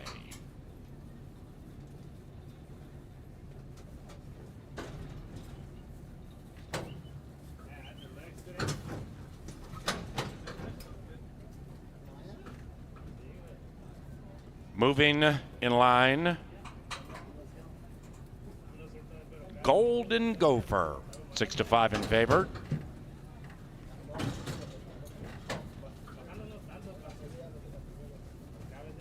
Bet Your Assets, Hurricane Hunter, right next to Fat and Furious. Irazu.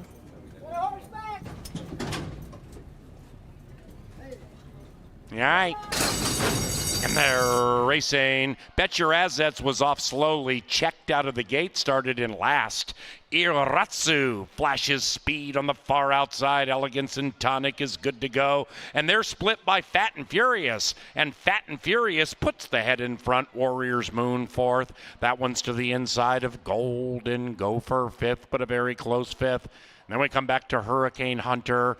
Bet Your Assets looking to win 2 in a row from 8 lengths out of it. And there goes Irazu. At 30-1, Irazu gallops clear by 2. Irazu 2. Elegance and Tonic lay second to the inside of Fat and Furious. Golden Gopher in the clear, 6 lengths behind the long shot.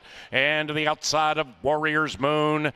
After that, Hurricane Hunter and Bet Your Assets is now 12 lengths or rearmost.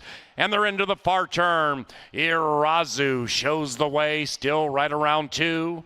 Elegance and Tonic niggled at. Outside of that, we have Golden Gopher going for a move. Golden Gopher from 4th up to 3rd, taking 2nd and on the run. Fat and Furious is on the retreat. Then it's Warrior's Moon. Bet Your Assets 8 lengths out of it to the outside of Hurricane Hunter.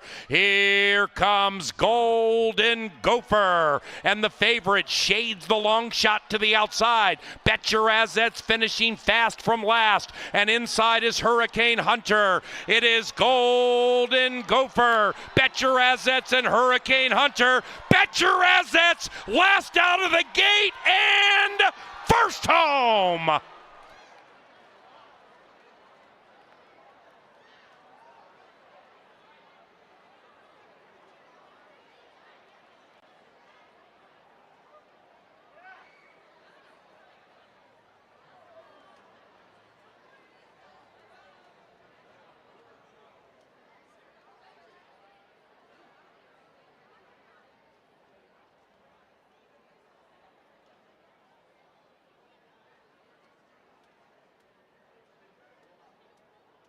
Photo finish. Tight photo here for the win between 3 and 7. Hold all tickets.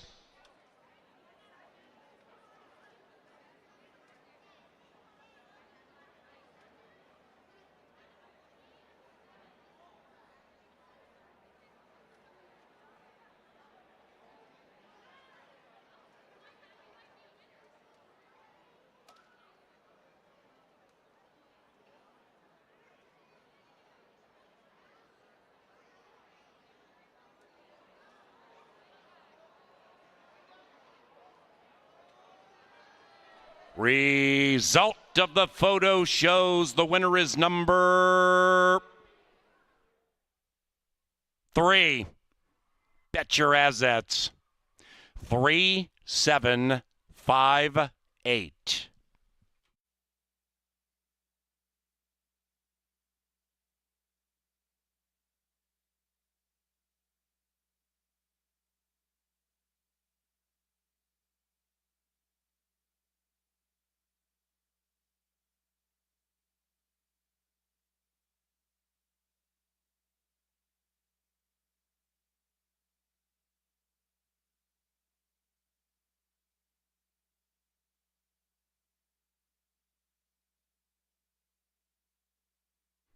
Race 4, official. Second pick 3 today, paid $37. 3-7 exacta, $15.40. 50-cent trifecta, $15.85. Superfecta, $26.74. Double from race 3, $25 and change. Race number 5 on the John Deere Dirt. That's next. And the 5th race begins the final pick 4 of the racing week. It's only 50 cents. No scratches, no rider changes with race 5. Coming up very shortly, ladies and gentlemen, an inflated pig obstacle course race.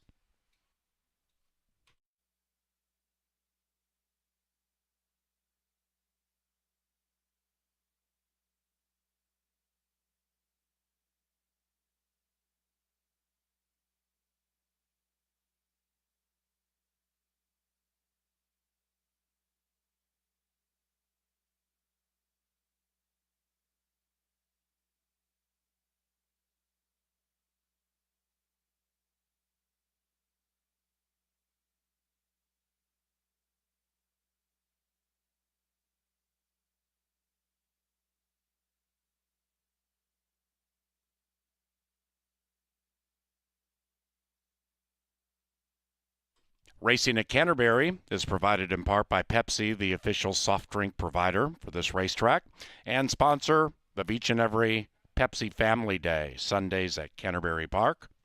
We also thank John Deere. The purpose is to empower and support the farmer in all of us. Thank you, John Deere.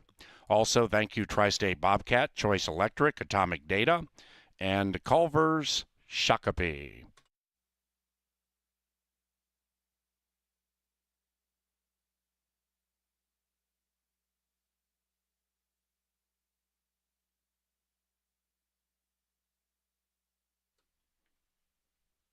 Two in a row for Bet Your Assets. 2 victories today for jockey Alfredo Barajas and also Scott Pierce and Hidden Creek Farm. Likewise, for the leader of the Thumbs Up Gang, a couple of victories today for trainer Miguel Angel Silva.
And they're racing. Bet Your Assets was off slowly, checked out of the gate, started in last.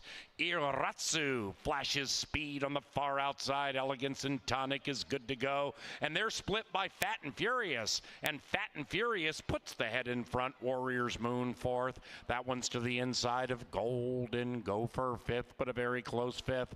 And then we come back to Hurricane Hunter. Bet Your Assets looking to win 2 in a row from 8 lengths out of it. And there goes Irazu. At 30-1, Irazu gallops clear by 2. Irazu 2. Elegance and Tonic lay second to the inside of Fat and Furious. Golden Gopher in the clear. 6 lengths behind the long shot. And to the outside of Warrior's Moon. After that, Hurricane Hunter and Bet Your Assets is now 12 lengths or rearmost. And they're into the far turn. Irazu shows the way, still right around 2. Elegance and Tonic niggled at. Outside of that, we have Golden Gopher going for a move.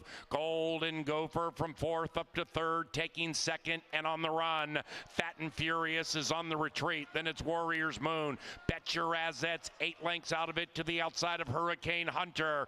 Here comes Golden Gopher. And the favorite shades the long shot to the outside. Bet Your Assets finishing fast from last. And inside is Hurricane Hunter. It is Golden Gopher. Bet Your Assets and Hurricane Hunter. Bet Your Assets last out of the gate and first home.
times around. Chris Hamsworth is there. Shaquille O'Squeal is right there. And Amy Swinehouse is off, but Superham right through the obstacle course, leading it smartly. Here comes Serica Jessica Porker, and Superham is making it look easy out here. Superham with that cape in play. Now from the inside, here comes Natalie Porkman, and Natalie Porkman's making a bold move, joined by Serica Jessica Porker, and the piglets are charging towards the end of the obstacle course. Superham is home. Superham gets the win. Here comes Natalie Porkman charging in for second. On the outside, it's Shaquille O'Squeal. Oh, Shaquille went down and loses third place.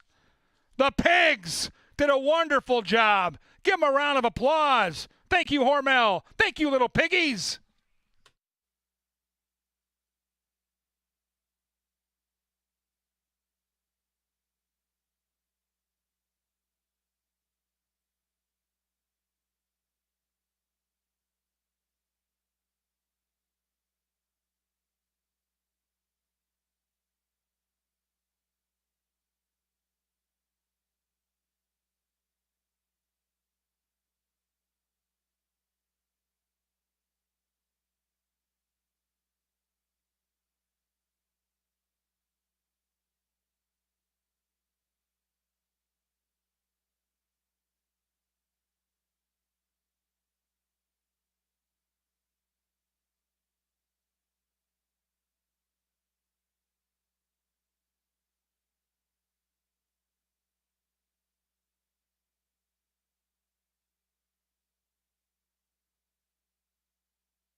and jiggles, and Miss Double is now on the outside, and here they come charging down the Canterbury Park John Deere dirt. It is Pageant Perfect leading it from Autism Counts. A Stern Maid back in third. After that, we have Bohemian Jiggles closing fast. It's Pageant Perfect holding on. Pageant Perfect at 2-1.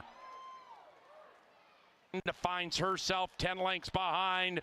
Too hot to stop. Raytastic attacks to the outside. Yoda Glitz to the inside. Too hot to stop. Fights back. Raytastic with the narrow lead. Yoda Glitz grinding on the inside. Raytastic. Yoda Glitz has her. Yoda Glitz from the back of the pack to the winner's circle.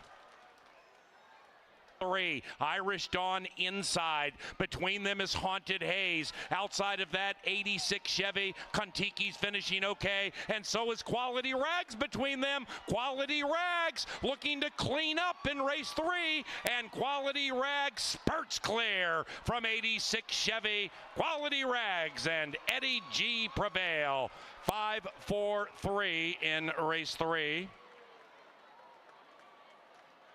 Golden Gopher, and the favorite shades the long shot to the outside. Bet Your Assets finishing fast from last, and inside is Hurricane Hunter. It is Golden Gopher, Bet Your Assets, and Hurricane Hunter. Bet Your Assets last out of the gate and first home.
Well, let's go back to race number 4. How impressive was Bet Your Assets?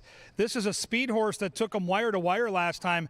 Basically gets left at the gate and still able to rally and get the win. Golden Gopher had the race right over a barrel turning for home, but in typical Golden Gopher fashion, snatched defeat from the claws of victory. Now we move on to race number 5. Back to the main track at 5.5 furlongs. Big field usually translates to some big opportunities to make some money, and you can see the money's kind of spread out here. Let's talk about this giant field. Start with number 1, Bebop Baby. Carmona gets the call for Joe Roberts. 5 starts on the Canterbury main track, 4 for 5 in the top 3 placings. She has good natural speed, and I think when you have a crowded field like this and you're in the inside post position, you don't want to get out of there slow because that field will cross right over on you. Bebop Baby's got speed, got a good jockey to get out there and get in position, and certainly at 6-1 is worth a look if you're going to put together some tries and superfectas. Number 2 is Brahms Is Who, as the horses come out of the enclosure now, and you get a good look at Bebop Baby. We're going to talk about the 2 Brahms who is 3 for 33 in her lifetime. 3rd time off the layoff, not a lot of early speed, and that could be a real problem at 5.5 furlongs. So maybe underneath late, but I'm going to have to see a lot more from Brahms Is Who to get the money here. 3 is Mickey Dobbs. Mickey Dobbs, ridden by our top jockey, Luis Fuentes. He gets the call here for Esteban Martinez. Decent effort last time chasing Chocolate Freckles. Did some of the dirty work early. Should improve second time back. And I don't know if the 3 is good enough to win, but I do think at 7-1, this would be one of those horses at a decent price I would mix into the tries and superfectas. I think this horse can definitely hit the board. 4 is my top pick in the race. She is Chocolate Freckles. She's ridden by G-Rod. Chip Woolley the call. 4 for 7 in the top 3 in her career at Canterbury, and she's just got speed, and she's got a little class on this field. She's been facing slightly better. I think she can get the jump on them, and if she can clear away and get loose, she'll be tough. If she has company, she could be in trouble late. So keep an eye on Chocolate Freckles, hoping not to melt in the Sunday heat of Shakopee. 5 is Kiba Lucky Day. De Silva gets the call. Boy, this De Silva jock has been riding so well. Really under the radar. Keep an eye on him. This could be the danger to Chocolate Freckles. Good stalking speed, and there's no Celtics Wildcat. I'm sure Kiba Lucky Day is sick of chasing that Donlin charge around. Back-to-back races, she's run well, but finished second, and she's right there on the board at 9-2. 6 makes a nice impression in the paddock. This is Angie's Rev Rack. Kelsey Haar gets the call. 2 for 36 is Pesky, but 15 for 36 in her career, hitting the trifecta. So another horse like the 3 that could sneak in, because the way Kelsey's riding, she seems to be moving horses up. Mouse has a feeling this horse could be good. So, keep that in mind as you head to the windows at 10-1. 7 is Folk Hero. Sabalos gets the call for Gomez. Charged up the racetrack last time for 3rd at 33-1. So that horse outran the odds last time. 7 once again could be a late factor. The price not quite as juicy this time at 14-1. 8 is Wins. Morales gets the call for Rushton. I love the cutback here. This horse showed speed last time going longer. I think the 8's a major player for the tries and supers. Will be on my tickets at 13-1. Angela likes the 9, Chaparita. How about the hot connections? Trainer and jockey going for a hat trick already. Barejas and Miguel Angel Silva. The connections are super hot. That horse is a must-use in the exotic wagers. Who do you like? 5 1/2 furlongs. Fillies and mares set to battle. Want to say a quick hello to Gene Sanchez and the entire family joining us here for Pepsi Family Day. It's race number 5 coming up. Race number 5 coming at you. Race number 5 is next.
So good, Sir Leonard Diker. Back to the John Deere dirt, back to the racing action, back to pick 4 speculation. Our final pick 4 this week for just 50 cents is 5 minutes from now.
Greetings from the studio.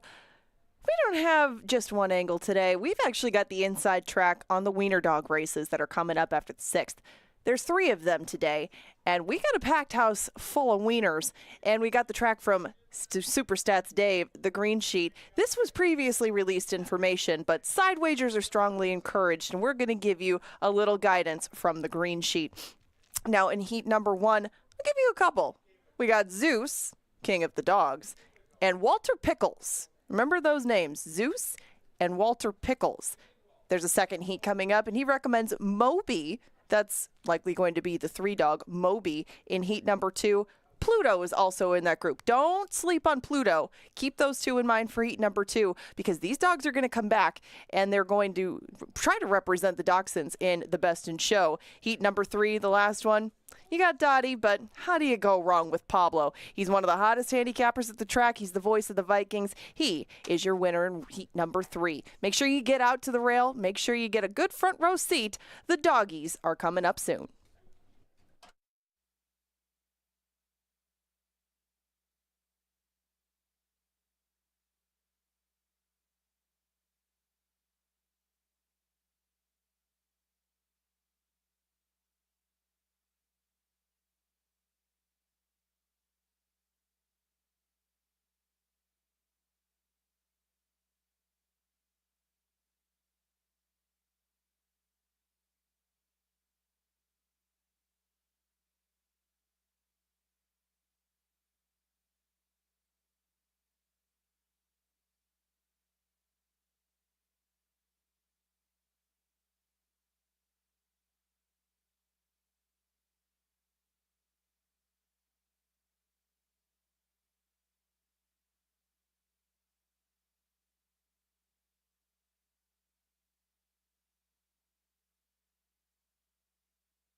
And they've reached the starting gate. It is now post time. They're into the gate for race number 5, second part of the Sunday 8. We have Wiener dog racing following race 6.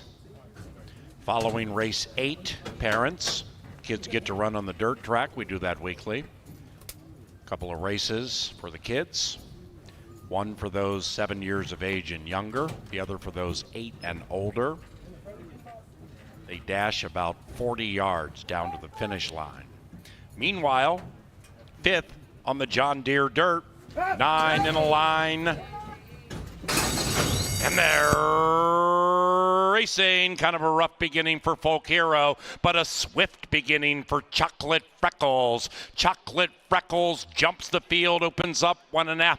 After that, Bebop Baby. That's the one to the inside of Kiba Lucky Day. Then it's Angie's Rev Rack attempting to rev rack up about 5 lengths out of it, overtaken by Windsor. Then we come back to Mickey Dobbs, 7 lengths from the front, joined by Chaparita, who's on the move. Chocolate Freckles opens up by 4. After that, Brahms is who? And Folk Hero is at the tail. They have a quarter of a mile to go, and Chocolate Freckles and Guillermo Rodriguez, well, they're calling the shots by 5 on the 5, Kiba Lucky Day. Then it's Bebop Baby, Chaparita. Behind that is Windsor into the final furlong. Chocolate Freckles beginning to melt a smidge. Here comes Chaparita with a rush to the outside. It is Chocolate Freckles desperately holding on. Chaparita surging to victory.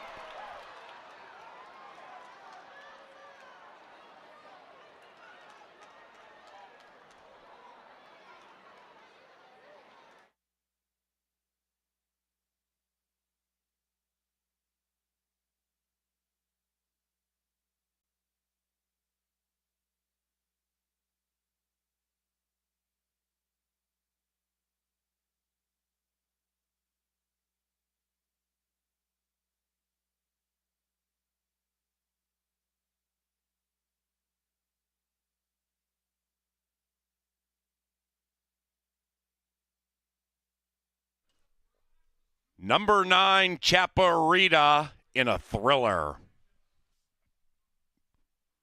Chocolate Freckles, second. Picture for the rest. 105.35, hold them all.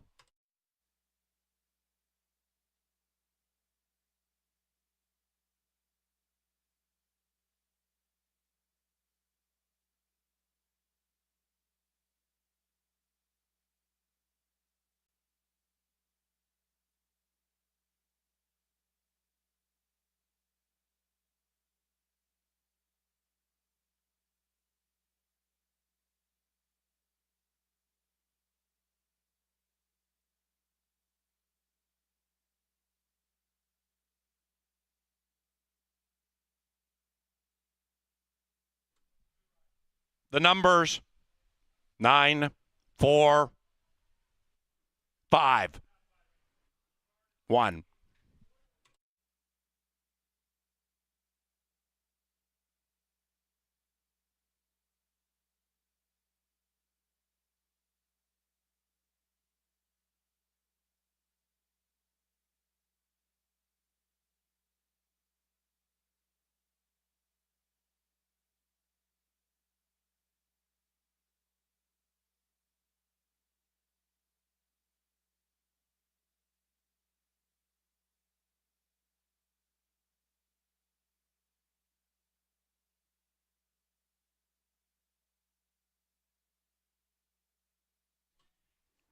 Into the winner's circle comes Chaparita. That's 3 for AB. 3 for Alfredo Barajas.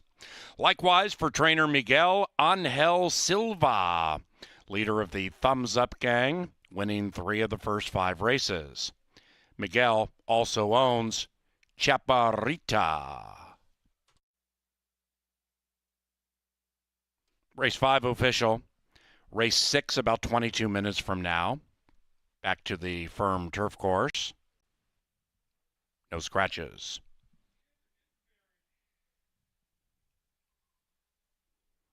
Pick 4 paid $77.80. Pick 5, $361.65. Race 6 provided by Kim Crawford Wines and Hormel, a proud sponsor of racing at Canterbury Park.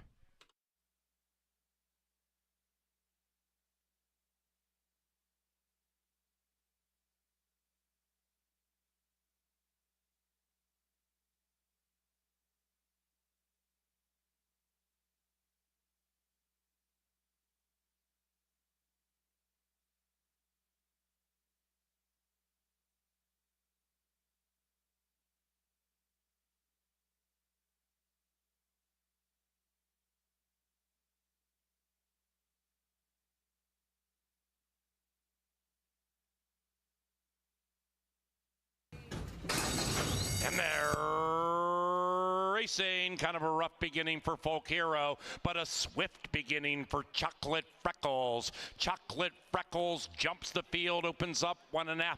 After that, Bebop Baby. That's the one to the inside of Kiba Lucky Day. Then it's Angie's Rev Rack attempting to rev rack up about 5 lengths out of it, overtaken by Windsor. Then we come back to Mickey Dobbs, 7 lengths from the front, joined by Chaparita, who's on the move. Chocolate Freckles opens up by 4. After that, Brahms is who? And Folk Hero is at the tail. They have a 1/4 of a mile to go, and Chocolate Freckles and Guillermo Rodriguez, well, they're calling the shots by 5. On the 5, Kiba Lucky Day. Then it's Bebop Baby, Chaparita. Behind that is Windsor. Into the final furlong. Chocolate Freckles beginning to melt a smidge. Here comes Chaparita with a rush to the outside. It is Chocolate Freckles desperately holding on. Chaparita surging to victory.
Very fun to see Miguel Angel Silva get the triple with his guy Barejas in the saddle. It's a barn that always has been streaky, and certainly today, 3 big wins on the card. Chaparita, Angela's selection coming to get the money late. Chocolate Freckles looked long gone, turning for home. 5.5 furlongs, just got a little tired in the heat. Great race, great finish, and now we sail on to race 6. Remember, after this race, yes, the Wiener dogs will be out there. Paul Allen to paint the picture. It's going to be spectacular. Find your favorite spot, and let's have some fun with those Wieners. Right now, though, our final pick 3 starts with a difficult turf sprint, and this horse is taking all kinds of money. It's number 1, Yo Dog. Luis Fuentes for Joel Burnt. Burnt, one of the best trainers in the history of this racetrack. Unbelievably cool person as well, which is great. Horse is hot right now, back-to-back wins. Doesn't need the lead, has good stalking speed. 7 tries on the turf, 6 for 7 in the top 3. Certainly a horse that's going to figure to be right there when the real running starts. Yo Dog, bet down to 2-1. Number 2 is the speedy Hit the Seam. De Silva gets the call for Jose Silva. This horse can fly out of the gate. Took on Samurai Mike last time, who's a patented closer at this racetrack. I expect Hit the Seam, who's on his toes here in the paddock, to hit the ground running once again. If he can get loose, he's a danger at a decent price. That price right now is 10-1. Number 3 is Knighted. Here's Kelsey Haar. She's been bringing in those bombs. I love the cutback. Last time out, wanted no part of a mile race. But if you go back 2 races to that 5 furlong race against Channel 1, right there, finishing third at 27-1, we do know that Channel 1's likely going to be favored here, so you can absolutely make a case for this horse in your try or superfecta at 6-1. In line next is number 4, Darn Quick, and like his name, he's darn quick. 84 Beyer speed figure last time, winning a claimer on the main track by a gaudy 11 lengths for Jose Silva. 10 lifetime wins from 42 starts. That's all the good news. The bad news is he's never won on turf. We'll see if he can take that speed and move it over to the lawn. If he can, he's a contender, and he's 6-1. 5 is Pervasive. Arroyo gets the call for Mucky. 5 wins from 40 starts. This is already career start number 41, and we've never been on the turf. So that's pesky. We'll see what the horse can do. Should be charging late and on the board at 13-1. 6 is Shacked Stateside. Carmona gets the call for Larry Donlin. Talk about good guys. Larry's another one of them. What a season he's having, winning at 20%. This horse has good speed. I expect this horse, when they turn for home, to be right in the fracas, and at 9-1 will be in my trifecta box for sure. I'm a big fan of the outside horse. I cut my teeth in the mid-'80s when it was the Downs on horses just like this that come out and run their race no matter the circumstances, and Channel 1 is that horse. 64 career starts, 15 wins, 10 seconds. Big closer. He'll need the speed to back up, but I can tell you this horse loves to run and always runs his race. Channel 1, the old 10-year-old, my top pick with Eddie G. Hey, it's a turf sprint. We got great turf racing at Canterbury. This is a humdinger. All kinds of great bets, including your final chance to play the pick 3. After this turf sprint, it's Wiener Dog time. Fun and games like no place else. You're enjoying it right here with us at beautiful Canterbury Park.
to the turf course for race number 6, 5 minutes from now.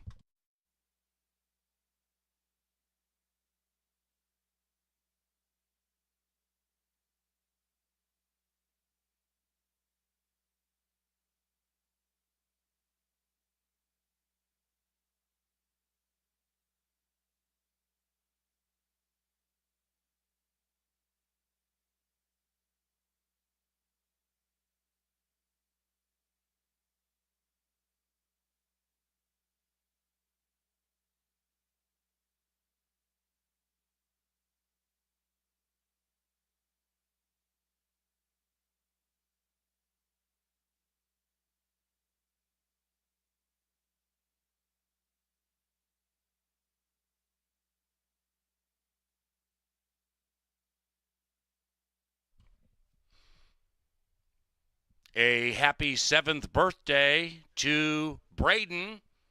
Happy 7th golden birthday, Braden.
They've reached the gate, and it is post time.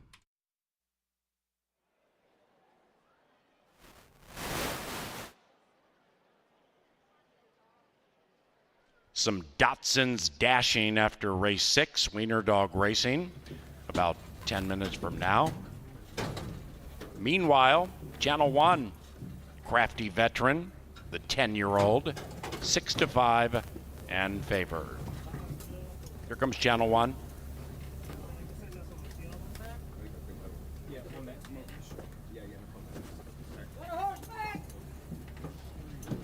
Veteran goes in.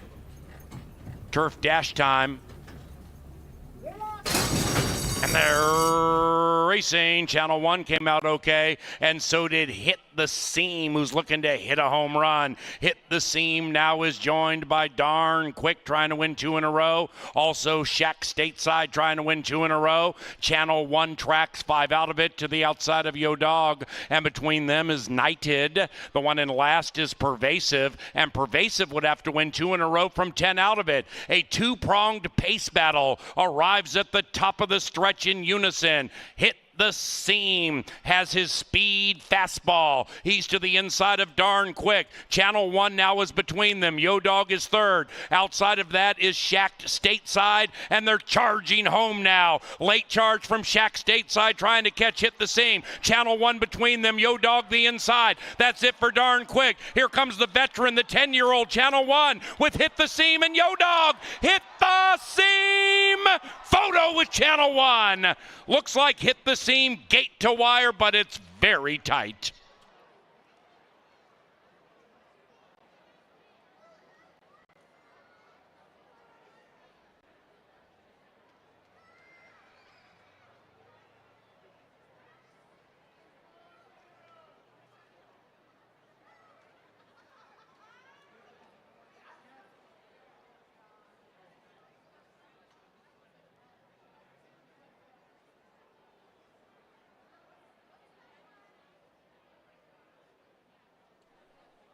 "57 seconds flat, a turf spine tingler, speedball inside, closer outside, too tight.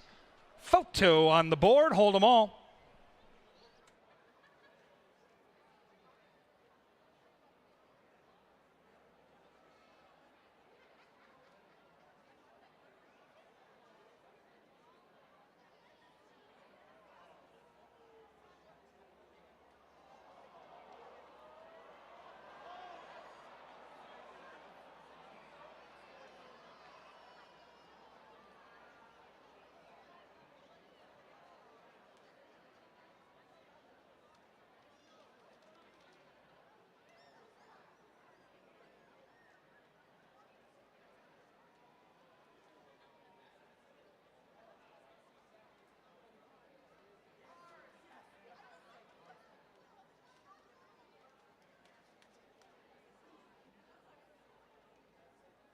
Photo sign is down. We have a result. The winner is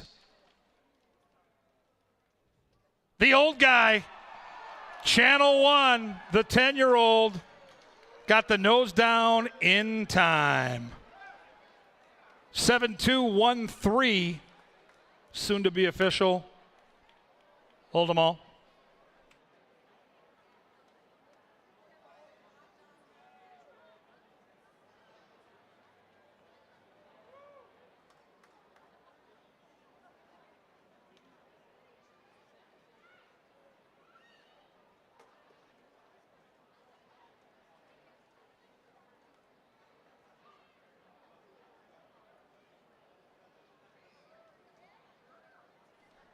Race 6, official and cashable, $4.20 on your win ticket on the 7 Channel 1. Trifecta paid $12. 10-cent super, $7.55. Chalk all odds. The Kirill Kaprizov 9-7 double for $2 paid $12.40. That pick 3 returned $25.30. And the William Refrigerator Perry 7-2 exacta for $1. $11.20. On deck, we have the Wiener Dogs, and then we have race 7 on the main track and race 8 on the turf. Wiener dogs will be here soon. First, we celebrate the old campaigner. Into the winner's circle for the 16th career time. It's number 7. It's Channel 1. Channel 1 is a 10-year-old chestnut gelding by English Channel out of Des Moines, foaled in Iowa. The winning owners are Humsinger and Black Oak Farm. The winning trainers, Tanner Tracy, and the winning jockey, Eduardo Gallardo. Congratulations to the victorious connections of Channel 1. Wiener dogs coming. Stay tuned.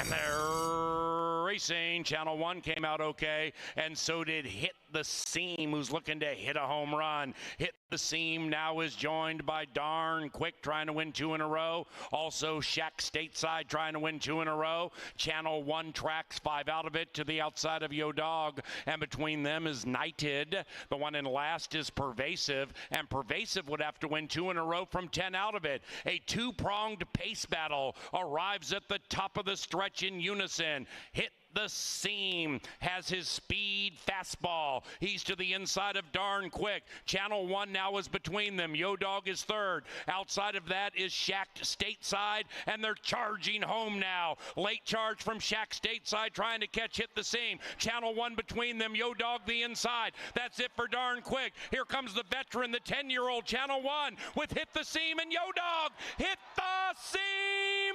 Photo with Channel 1. Looks like Hit the Seam gate to wire, but it's very tight.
All righty, ladies and gentlemen, it's time for some hot wiener dog racing action, ladies and gentlemen. How excited are you for these Datsuns to dash? Let's make a little noise. Canterbury Park.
All right, ladies and gentlemen, we have 3 Datsun dashes for you. These are non-parimutuel wagering events, but Canterbury Park side betting on your favorite Wiener is strongly suggested. Get with friends, family members, make a little side bet on which Datsun you think will dash quickest. The top 4 finishers from each heat return Labor Day weekend for a little ditty we call Bark in the Park, where the Datsuns race the Corgis and the Bassets and the Bulldogs. And let's meet the lineup for heat number 1. Kendra Hankey has delivered Garth, ladies and gentlemen. Go ahead out there and take Garth behind the starting gate. And we will introduce a couple of lineups here and then let them fly. Number 2 is Jane Myers Stella. This furry, fluffy little Stella. Number 4, Carrie DeMays Jake. Here comes Jakey.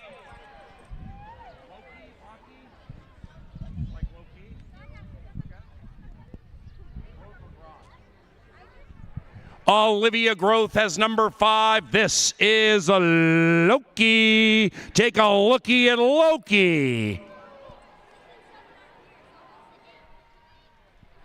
Number 8 is Minnie. Little baby Minnie. And number 9, owned by Rose Lindsay, here comes Mona Lisa. Rounding out the lineup for heat number 1, number 10 is Walter. And that's the lineup for heat number 1. And now the lineup for heat number 2. Number 1, owned by Kyle Murray. Here comes Walter Pickles. Oh, Walter Pickles.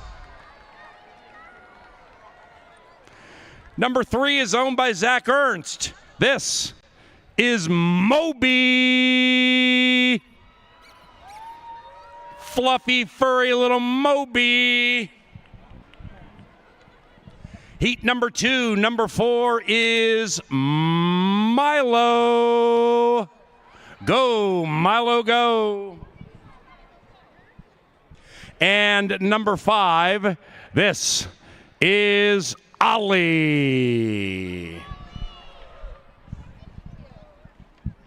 Heat number 2, number 6, owned by Isabel Lindahl. This is Velma.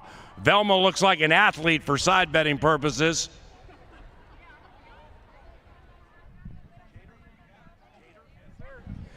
Tyler Chater owns number 7, Larry. Larry. And heat number 2, number 8 is Willis. Here's the unique looking Willis. Rounding out heat number 2, Kelly Russo, thank you very much for bringing us Bon Bon. That's the lineup for heat number 2. All right, heat number 3 coming up, the lineup coming up shortly. Heat number 1 for racing purposes first. Once the doggies for heat number 2 get behind that starting gate, the co-owners will head down to the finish line, and then the Datsuns will dash. In case you forgot, the names for heat number 1 for side betting purposes, which are strongly encouraged here at CBY, Garth, Stella, Jake, Loki, Minnie, Mona Lisa, and Walter. And Walter. Walter got a fan club here. All right, co-owners heading down to their spots by the finish line with their respective dog toys in tow.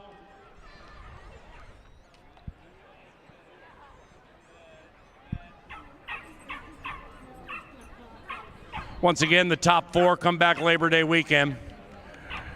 And all breeds battle in second to none fashion between some of these Wieners, Corgis, Bassets, Bulldogs, and there they are.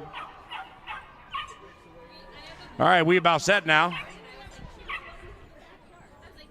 I got you, buddy.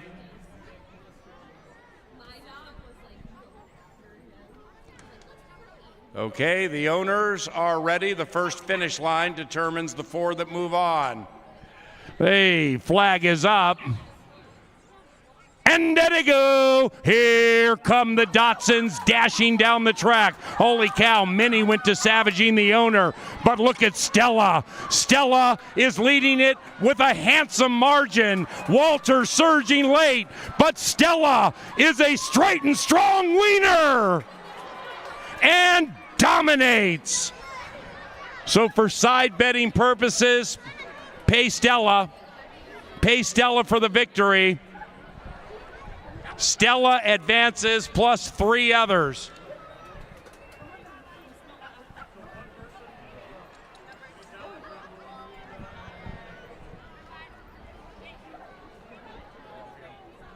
Stella, we'll see you Labor Day weekend.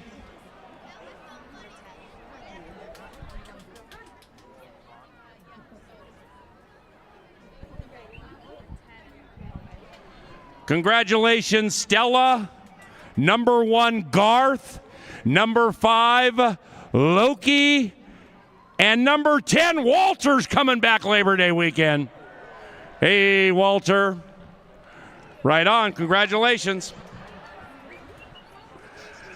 Stella with a superb effort. All right, now the owners for heat number 2. About set to get to their spots.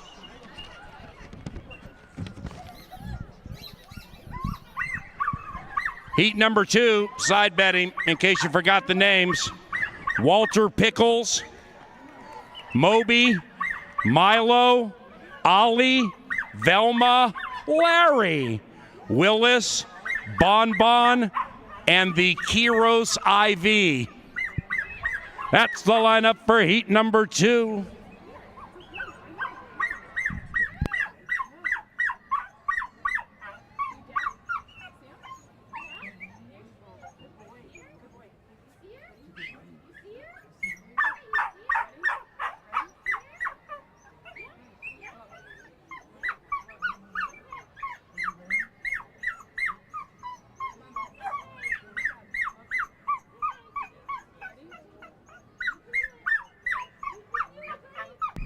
All right, these owners are about set for the Kiros IV in the Arm Classic.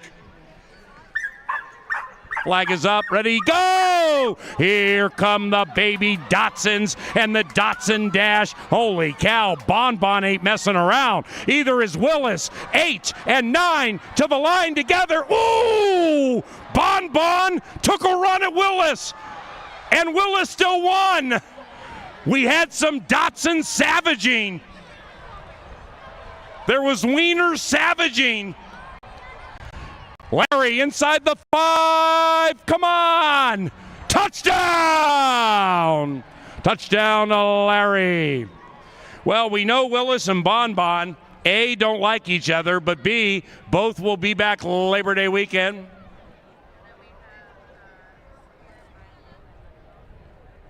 Also, welcome back Labor Day weekend for the Bark in the Park. Number 4, Milo. And number 3, Moby. Take a look at this. Bonbon and Willis. Willis is going to go by. Bonbon wants nothing to do with it. Takes a swipe at Willis.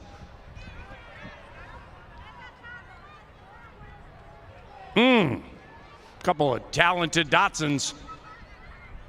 All righty. So we have the 4 set from heats 1 and 2. Let's meet the lineup for heat number 3. Thanks for your patience, everybody. Heat number 3.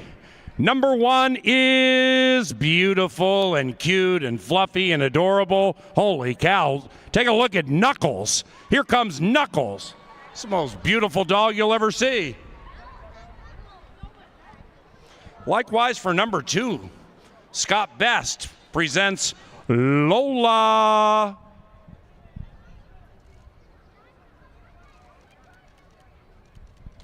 Number 3 is Jane Myers Dash. Dash is just a little baby puppy. Number 4, owned by Carrie DeMay. Here comes Joey.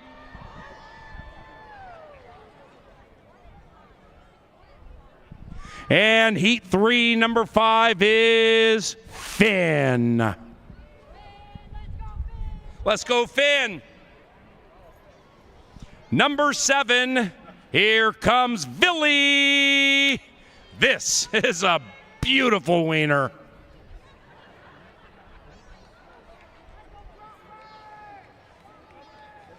Number 8, owned by Winnie Ryan. This is Bingo.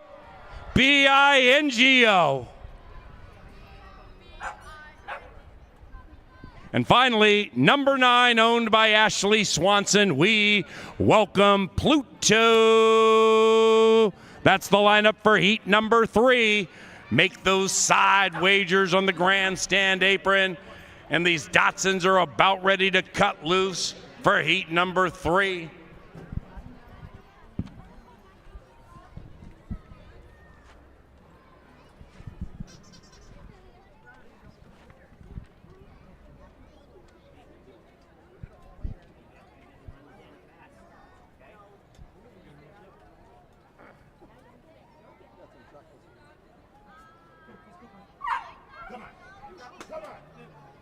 All right, there go the assistant owners down to the finish line. And they'll root on their respective and prospective wieners. The Datsun Dash, leg 3, about set to unfurl. These Datsuns with these tiny little strides.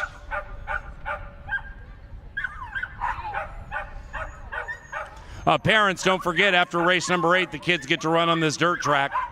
One race for kids 7 years of age and younger, the other for those 8 and older. We do that each and every Sunday. It's about 10 minutes after race number 8. Dashes are about 40 yards, maybe 50 in distance.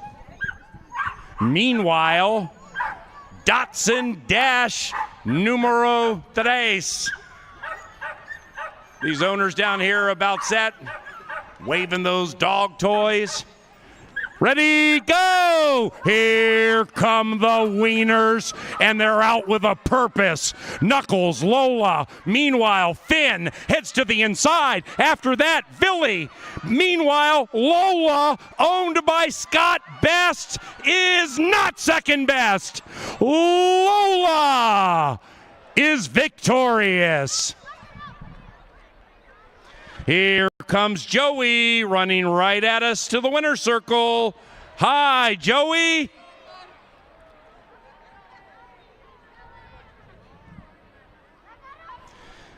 Lola popped out of the gate like a good thing. Noticed Finn angling to the inside. So Lola found the right part of the track and went surging to a comfortable victory with those big, beautiful wiener strides. So here's Lola. Saved a little for Labor Day weekend, didn't you? 2-5-7-3. Lola, Finn, Billy, and Dash. We'll see y'all Labor Day weekend. All right, the Sunday penultimate, race number 7, beginning Dr. Dan's late double just 20 minutes from now. And when wagering, make sure to bet more so you can win more. And welcome to Canterbury Park.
All right, we get set now for race 7, 6 furlongs the distance. We've got a $5,000 claimer. Let's take a look at the field from the inside out. I'll be over on the other side right after this race with my friend Kip Rakes to do the quick trip dash for the cash. So those folks are getting assembled right now. I'll meet you over there as soon as this paddock preview concludes. Number 1 is Unique Path, Carmona. We call him Sarah Wynn in the press box. The horse hasn't done great things yet for Bernal Roan, but still in the mix last time on the turf early. I like the speed this horse showed in the first half of that race. Unique Path, 1 for 27 lifetime, has a touch of stalking speed, and is taking a class drop for this event. Number 2 is One Lucky Boy, Eduardo Gallardo for Cody Rosine. The barn, as hot as the weather, smoking right now at over 40% winners. Turf to dirt, class drop with speed, lots of positives, and a fair price at 7-2. Number 3 is Cinco El Sovereign. Barejas and Miguel Angel Silva. Here they are again. 1, 2, 3 so far. 3 wins for this trainer-jockey combination in one card. Super impressive. You can't overlook this horse. Not a 3-1 with the hot connections. In from Sam Houston, has speed, and as I mentioned, this might be their day. When they get hot, keep an eye on the Thumbs Up gang on the board right now at 7-2. 4 horses, the speed of the speed on paper. Hidden Profit, top jockey Luis Fuentes. For another trainer going well, Matt Williams. This horse just can fly out of the gate. We'll see if he can get the 6 furlongs. Makes a nice impression down here on his toes in the paddock. 5 is Not a Dance. Uh-oh, the Wolfgang. This is a track phantom special. I'm telling you, Dave Valento, one of the best long shot handicappers in the country. If he's got this horse on top, I'm going to pay attention. 9-1, the Phantom Steamer, Not a Dance. 6 is Schlichter. Remember Art Schlichter for the Buckeyes? This is close, but there's no T. Schlichter.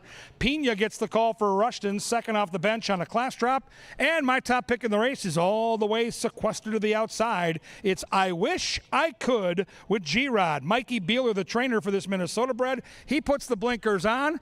Beeler's a trainer I trust. We'll see if the equipment change can be the magic potion to get this horse to show a little more speed and find his way to the winner's circle. Who do you got? It's time for the late daily double. We come back and race next week, Wednesday at 5, Thursday at 5, Saturday at 5, and Sunday at 1. And then we shut down for the rodeo for about a 10-day period. So if you want to play Canterbury, you got to come next week. Right now, though, it's time for race 7. I'll see you on the other side for the quick trip dash for the cash. Call to the posts is next.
And they head on to the John Deere Dirt, where they will stay for race number 7. No scratches, no rider changes, 5 minutes.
All right, ladies and gentlemen, these are the lucky winners. Quick Trip is giving away free cash. Who doesn't like free cash?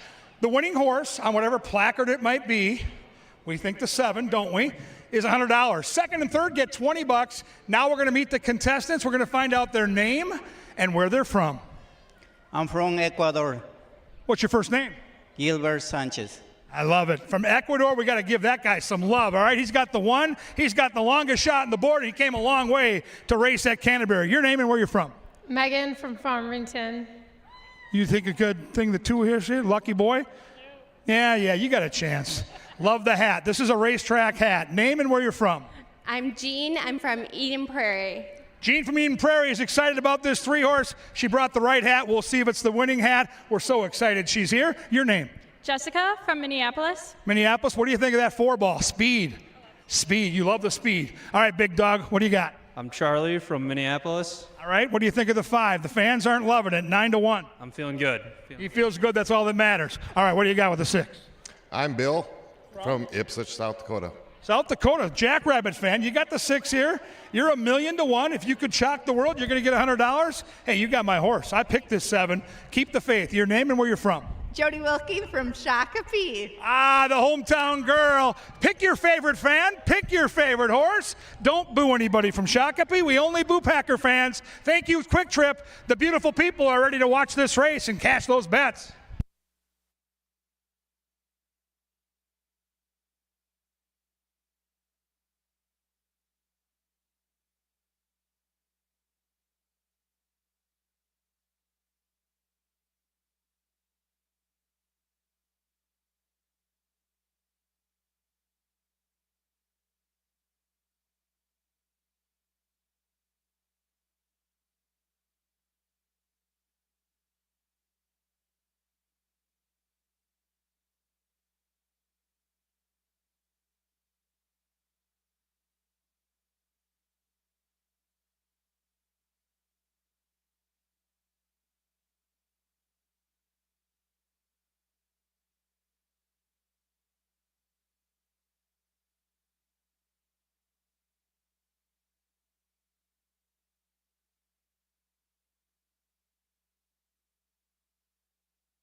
The horses have reached the starting gate, and it is now post time.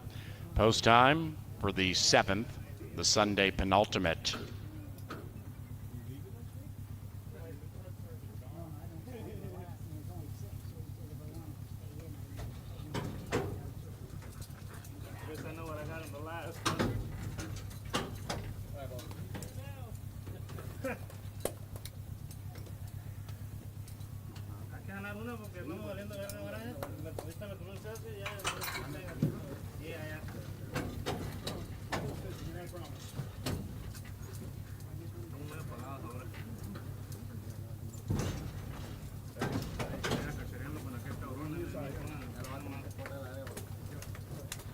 I wish I could. Last in.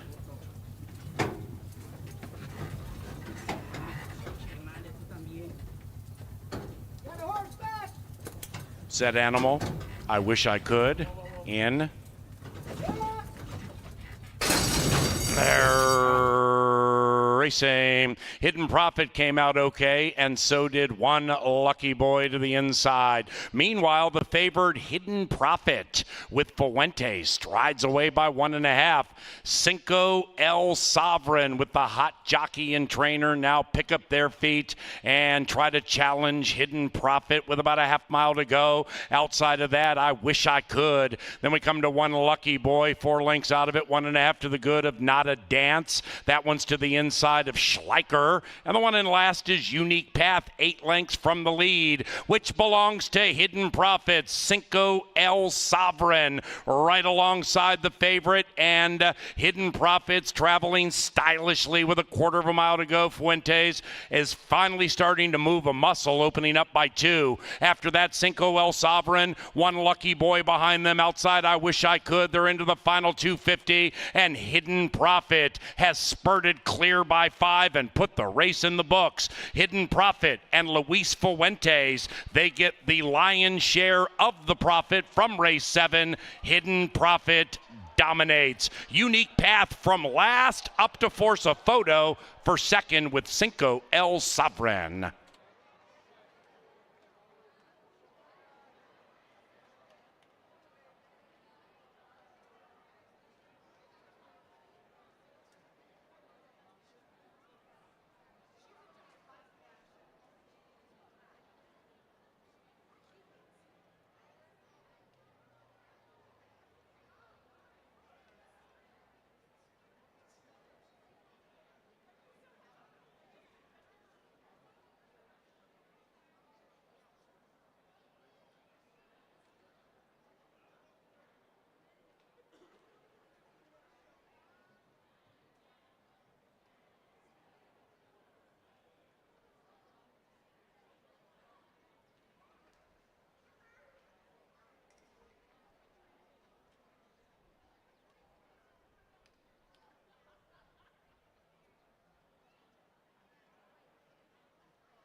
Number 4, Hidden Profit, ran first.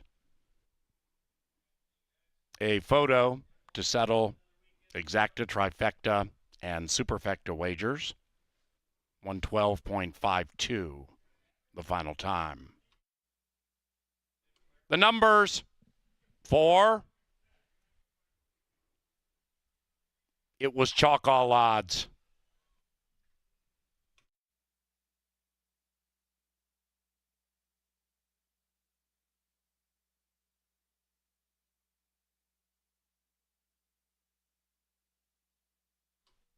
4132.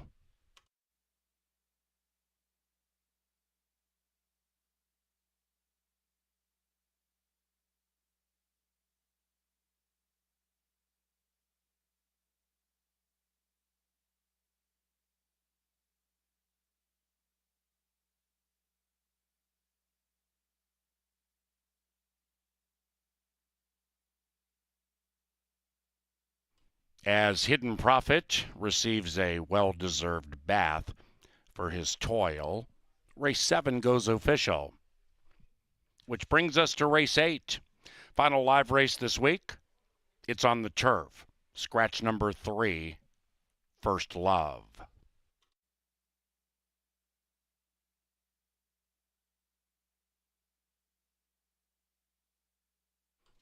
Racing at Canterbury, provided in part by Quick Trip and the Minnesota Lottery. We also thank Continental Diamond and JTR Roofing for 2024 sponsorship. To the winner's enclosure, Hidden Profit, and our leading jockey, Luis Fuentes. Hidden Profit is owned by Pooley Thoroughbreds. And the winning trainer, Matt Williams.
Racing. Hidden Profit came out okay, and so did One Lucky Boy to the inside. Meanwhile, the favored Hidden Profit with Fuentes strides away by 1.5.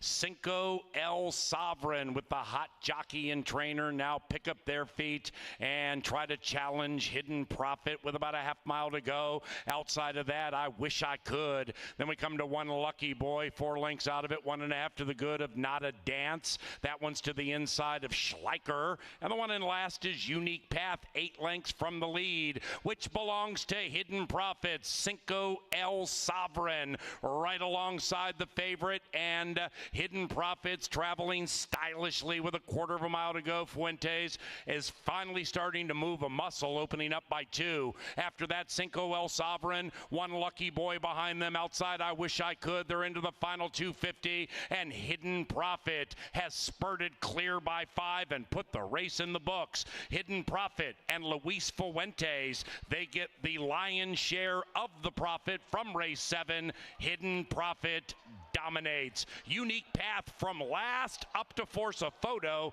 for second with Cinco El Sovereign.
Kevin Gorg, Angela Herman with you here up in the prestigious Press Box studio. Ange, we've got a turf sprint to go, and we've got 4 big days of racing next week, and we just now start to handicap some of those cards.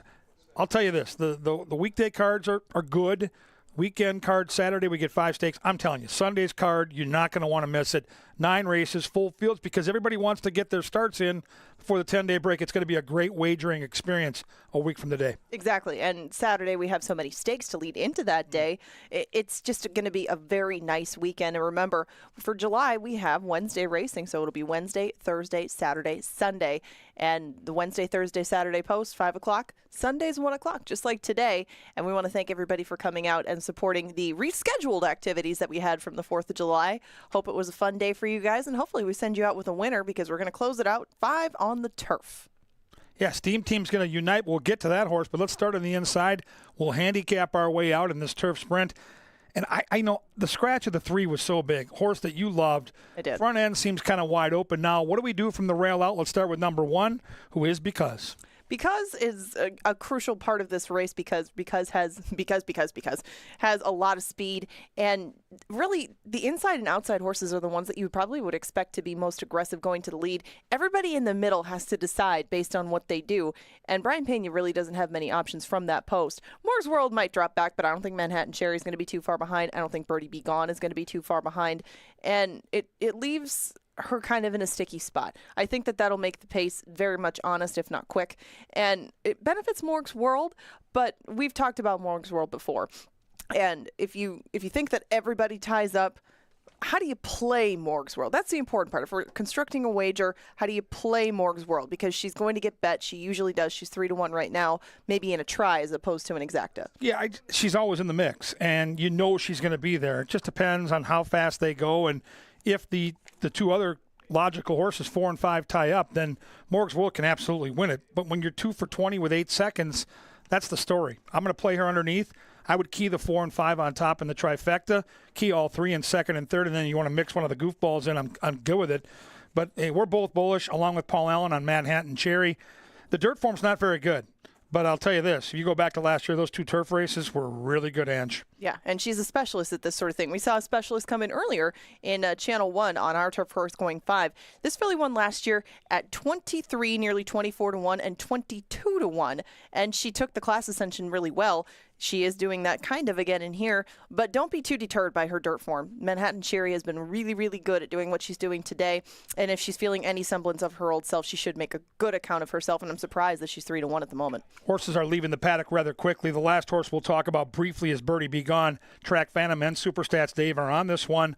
Stakes dropper, good turf form last year. To me, the horse to beat. Win Machine, she's 10 for 24. Birdie Be Gone will probably be the other beneficiary with Morg's World. I wouldn't expect these 2 to get dissimilar trips. You'll see them both coming at the end. We'll see if they can run down Manhattan Cherry. You can see the chicklets right there. The Steam Team united earlier on a beautiful win for Valerie Lund. We'll see if the Steam Team can close out a winner for you here with Manhattan Cherry. Can't wait to see you back here Wednesday at 5 o'clock. That's our next race day. We go Wednesday, Thursday, Saturday, Sunday next week. Appreciate the attendance today on a Pepsi Family Day. Up next, race number 8 in the turf, and then the kids take to the track. That should be fun, too. Good luck.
1 minute, 1 minute.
And the horses are arriving at the starting gate. It is now post time for the 8th, the lucky last.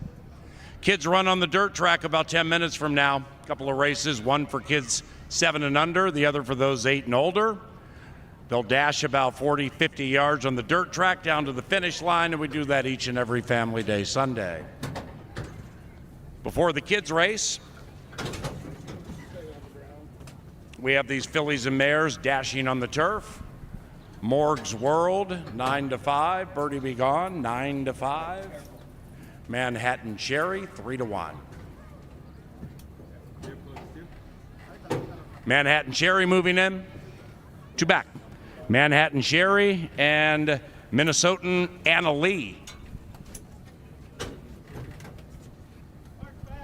Here's Anna Lee. Ready now. And they're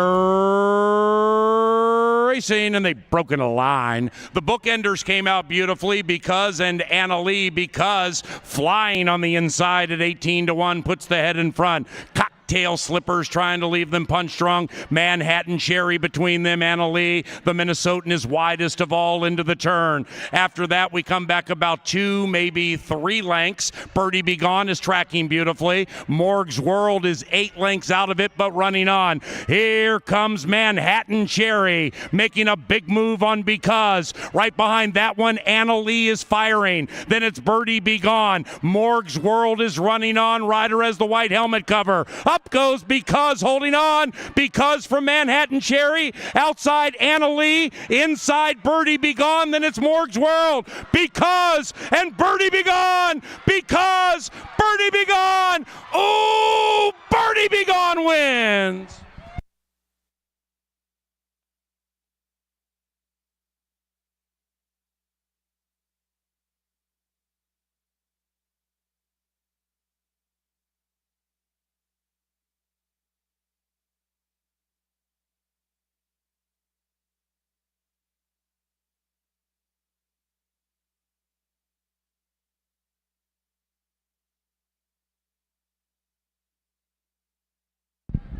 Number 5, Birdie Be Gone, ran first. Because a tenacious long shot second. 5-1-2-7, hold them all.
And Sunday is official.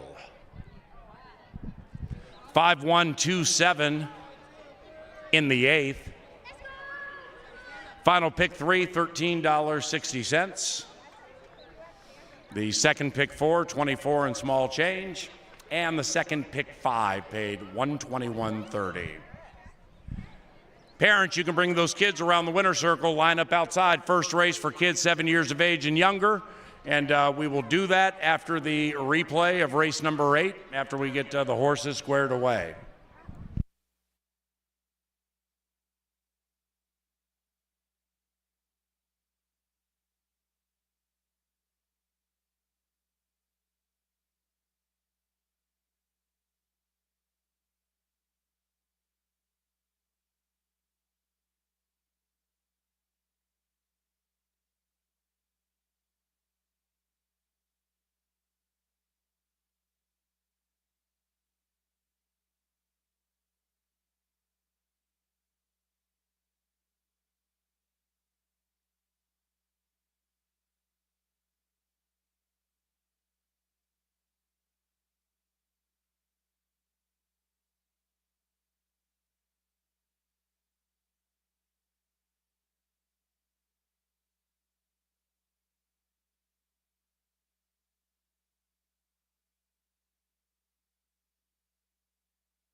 In the winner's circle, Birdie Be Gone and Luis Fuentes.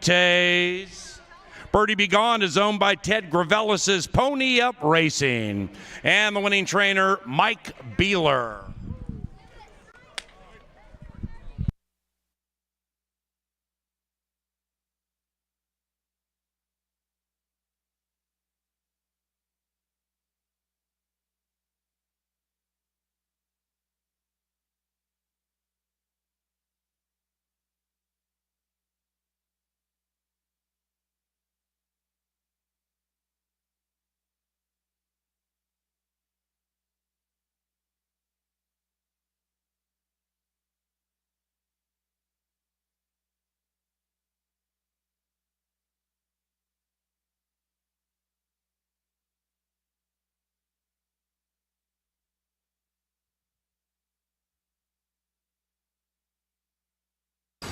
And they're racing, and they've broken a line. The bookenders came out beautifully because, and Anna Lee because, flying on the inside at 18-1 puts the head in front. Cocktail Slippers trying to leave them punch strong. Manhattan Cherry between them. Anna Lee, the Minnesotan, is widest of all into the turn. After that, we come back about 2, maybe 3 lengths. Birdie Be Gone is tracking beautifully. Morg's World is 8 lengths out of it, but running on. Here comes Manhattan Cherry, making a big move on because. Right behind that one, Anna Lee is firing. Then it's Birdie Be Gone. Morg's World is running on. Ryder has the white helmet cover. Up goes Because, holding on. Because from Manhattan Cherry. Outside Anna Lee. Inside Birdie Be Gone. Then it's Morg's World. Because and Birdie Be Gone. Because Birdie Be Gone. Oh, Birdie Be Gone wins.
We are about ready, boys and girls. We're going to get the starting line and the finish line set up, and then we're going to bring y'all onto the dirt track and have a good time.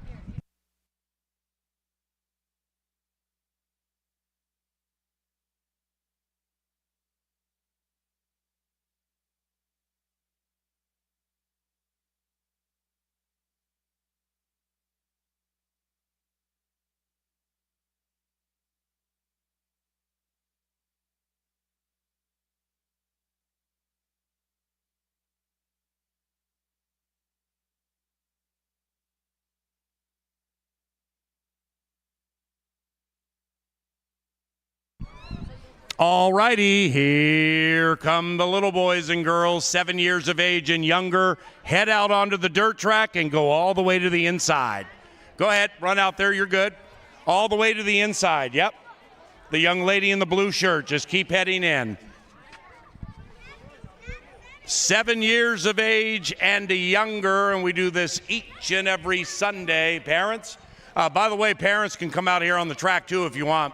If you want to take pictures, videotape.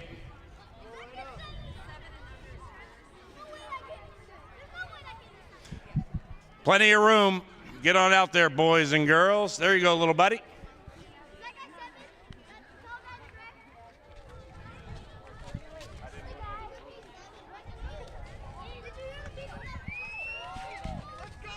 Here come the boys and girls onto the racetrack. The old John Deere dirt. The Walter Pickle fan club is represented. Walter Pickles. Only person with longer hair at the racetrack than me just entered the winner's circle. Hey, what about her? Oh. She has longer hair. All righty, get your spots. Last chance for pictures here, parents. We got one little sweetie left to get into her spot.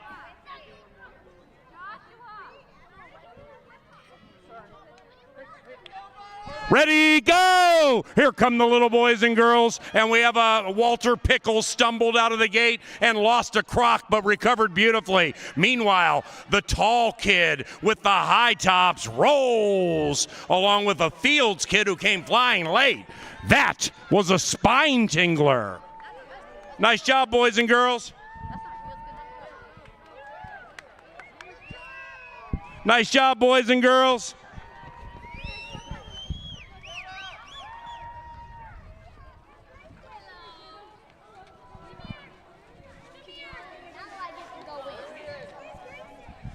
Once we get the 7 and unders off the track, we'll bring out the older group and bust loose.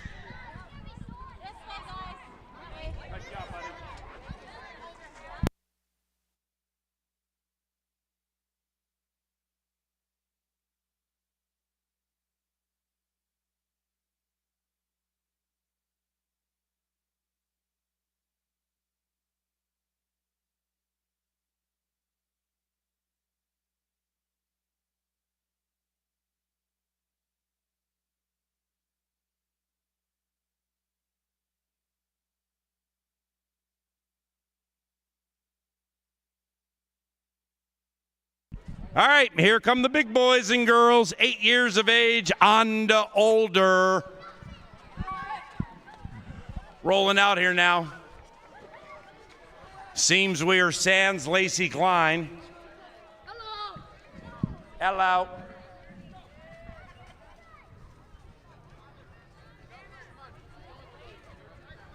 Lacey Klein, a late scratch on the Life Changer. Crazy.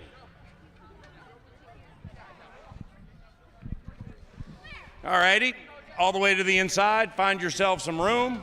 What we got here? Okay. Young lady, 5 steps back. You. Young man, 5 steps back, 5 steps back.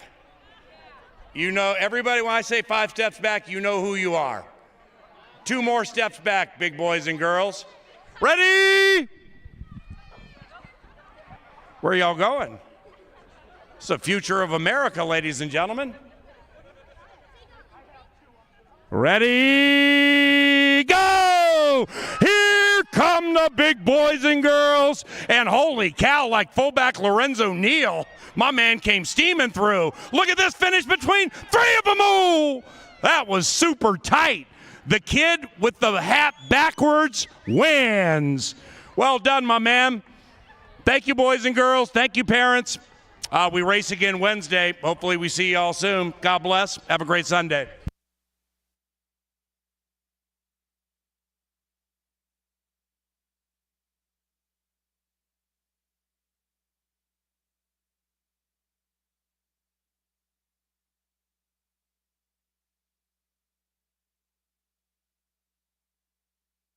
On there.